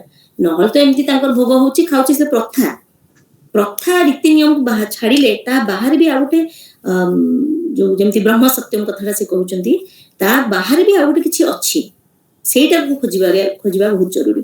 ଆଉ ଏମିତି ଫୁଲ ନେଇକି ଦେଲି, ମାଳ ପକେଇକି ଆସିଲି, ଦୀପ ଜଳେଇଲି। ମୁଁ କେବେ ଦୀପ ଜଳେଇନି ଆଜି ପର୍ଯ୍ୟନ୍ତ ଜଗନ୍ନାଥ ମନ୍ଦିର ଯାଇକି, ପତା ନାଇଁ କ'ଣ ପାଇଁ। ମତେ ଲାଗେ ସିଏ ତ ସବୁ ହିଁ ଦେଇଛନ୍ତି, ତାଙ୍କ ସାଙ୍ଗେ ତ ଆମେ ଗୋଟେ ଭାବ ଅଲଗା ଆସିଯାଏ। ସେ ଧୂପ ଦୀପ ଫଳ ମୂଳ ଏଗୁଡା କିଛି ମୂଲ୍ୟ ହିଁ ଆସେନି ତାଙ୍କ ଆଗରେ, ଏମିତି ଗୋଟେ ଆଇଡଲ। ତେଣୁ ଏ ହଉଛି କଥା। ଯେହେତୁ ଇନାଦି ମତେ କହିଥିଲେ ଯେ ପ୍ରାଞ୍ଚୀ, ମୋ ଝିଅ ଗୋଟେ ପୁରୀ ଉପରେ ଗୋଟେ ଭିଡିଓ କରିଥିଲା। ଆକ୍ଚୁଆଲି ଏଇ ଟକ୍ଟା ମୁଁ ଇଂଲିଶରେ ଦେଇଥିଲି ତ୍ରିବେଣୀରେ, ତରଳ ମୁନ୍ସିଙ୍କ ପ୍ରୋଗ୍ରାମରେ।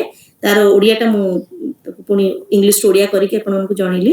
ମୁଁ ବର୍ତ୍ତମାନ ପୁରୀ ଉପରେ ଯୋଉ କଥା କିଛିଟା ଅଛି ସେଟା ସେ ବନେଇଛି, ଅବଶ୍ୟ ଇଂଲିଶରେ କହିଛି, କିନ୍ତୁ ଆପଣଙ୍କୁ ଭଲ ଲାଗିବ, ମୁଁ ପ୍ରେଜେଣ୍ଟ କରୁଛି, ଦେଖନ୍ତୁ।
Puri is a coastal city in the state of Odisha. It is the district headquarters of Puri district and is situated on the Bay of Bengal. It is also known as Sri Jagannath Dham. It is one of the original Char Dham pilgrimage sites for Hindus. Puri is known by several names since the ancient times and was locally known as Sri Khetra. Puri and the Jagannath temple were invaded 18 times by Muslim rulers from the 7th century AD till the early 9th century with the objective of looting the treasures of the temple. Odisha, including Puri and its temple, were part of British India from 1803 till India attained independence in August 1947. Even though princely states do not exist in India today, the heirs of the house of Gajapati still perform the ritual duties of the temple. The temple town has many Hindu religious mathas or monasteries. The Jagannath temple is an important Hindu temple dedicated to Lord Jagannath, a form of Sri Krishna in Puri. The temple is sacred to all Hindus and especially in those of the Vaishnava traditions. Jagannath, Balabhadra, and Subhadra are a trio of deities worshipped at the temple. The inner sanctum of the temple contains statues of these three gods carved from the sacred neem logs known as daru, sitting on the Bijwal platform or Ratna Bedi, along with the statues of Sudarshan Chakra, Madan Mohan, Sri Devi, and Vishwadharti. The deities are adorned with different clothing and jewels according to the season. Worship of these deities predates the building of the temple and may have originated in an ancient tribal shrine. Mahaprasad is the term applied to the 56 food items offered to Lord Jagannath in the holy temple of Puri. The bhog offered to him and later to Ma Bimala in the grand temple and remains of that Nivedana is known as Mahaprasad. Mahaprasad is also widely named as the famous Chappan Bhog. The temple's kitchen is the largest in the world.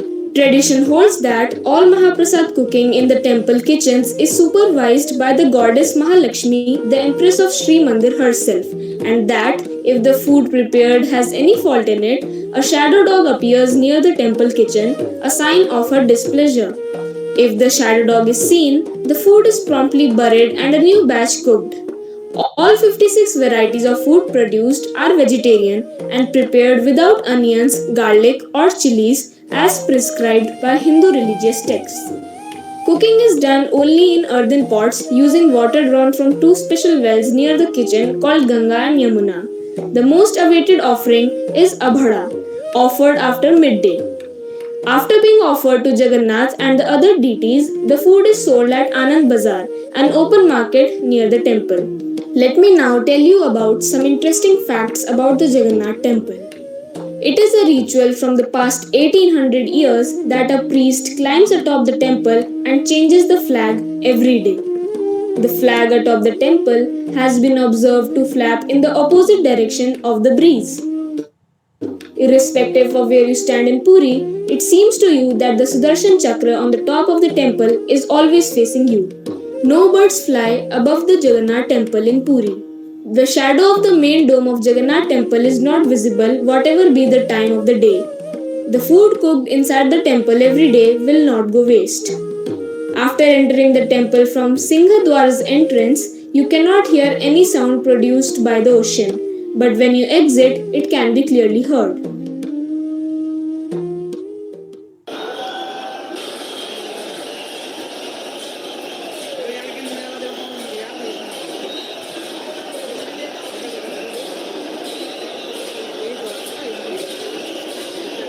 The Puri temple is famous for its annual Rath Yatra or chariot festival, in which the three principal deities are pulled on huge and elaborately decorated temple cars. Unlike the stone and metal icons found in most Hindu temples, the image of Jagannath is made of wood and is ceremoniously replaced every 12 or 19 years by an exact replica. During the Jagannath Rath Yatra, the triads are usually worshipped in the sanctum of the temple at Puri. But once during the month of Asadha, usually falling in the month of June or July, they are brought out onto the Bada Danda and travel 3 km to the Sri Gundicha temple in huge chariots, allowing the public to have darshan. Puri Beach or the Golden Beach is a beach in the city of Puri. It is on the shore of the Bay of Bengal. It is known for being a tourist attraction and a Hindu sacred place. The beach hosts sand art displays including work by international award-winning local sand artist Sri Sudarshan Patnaik. The Golden Beach at Puri was awarded the prestigious Blue Flag tag on October 11, 2020 by the Foundation for Environment Education, Denmark. Cultural activities including the annual religious festivals in Puri are the Puri Beach Festival and the Sri Khetra Utsav. The cultural programs include unique sand art, display of local and traditional handicrafts, and food festival.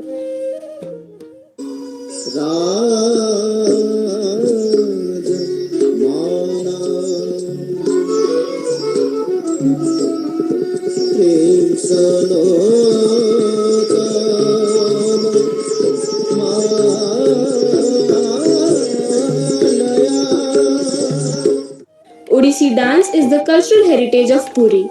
This dance form originated in Puri from the dances performed by Devadasis or Maharis attached to the Jagannath temple who performed dances in the Nata Mandapa of the temple to please the deities.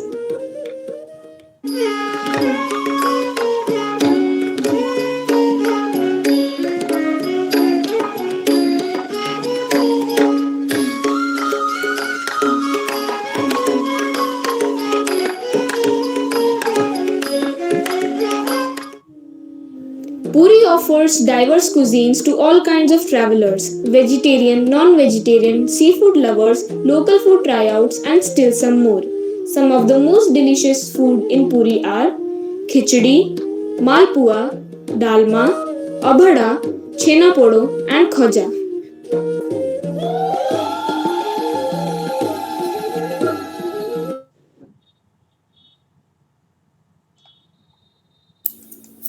I hope the video was contemporary to what I spoke. भिडियोटा English रे थिला किंतु बहुत जिनस से clearly देखै छी जोटा कि मु टॉक रे कर नथिली मॉडर्न पुरी विषय रे किछि जिनस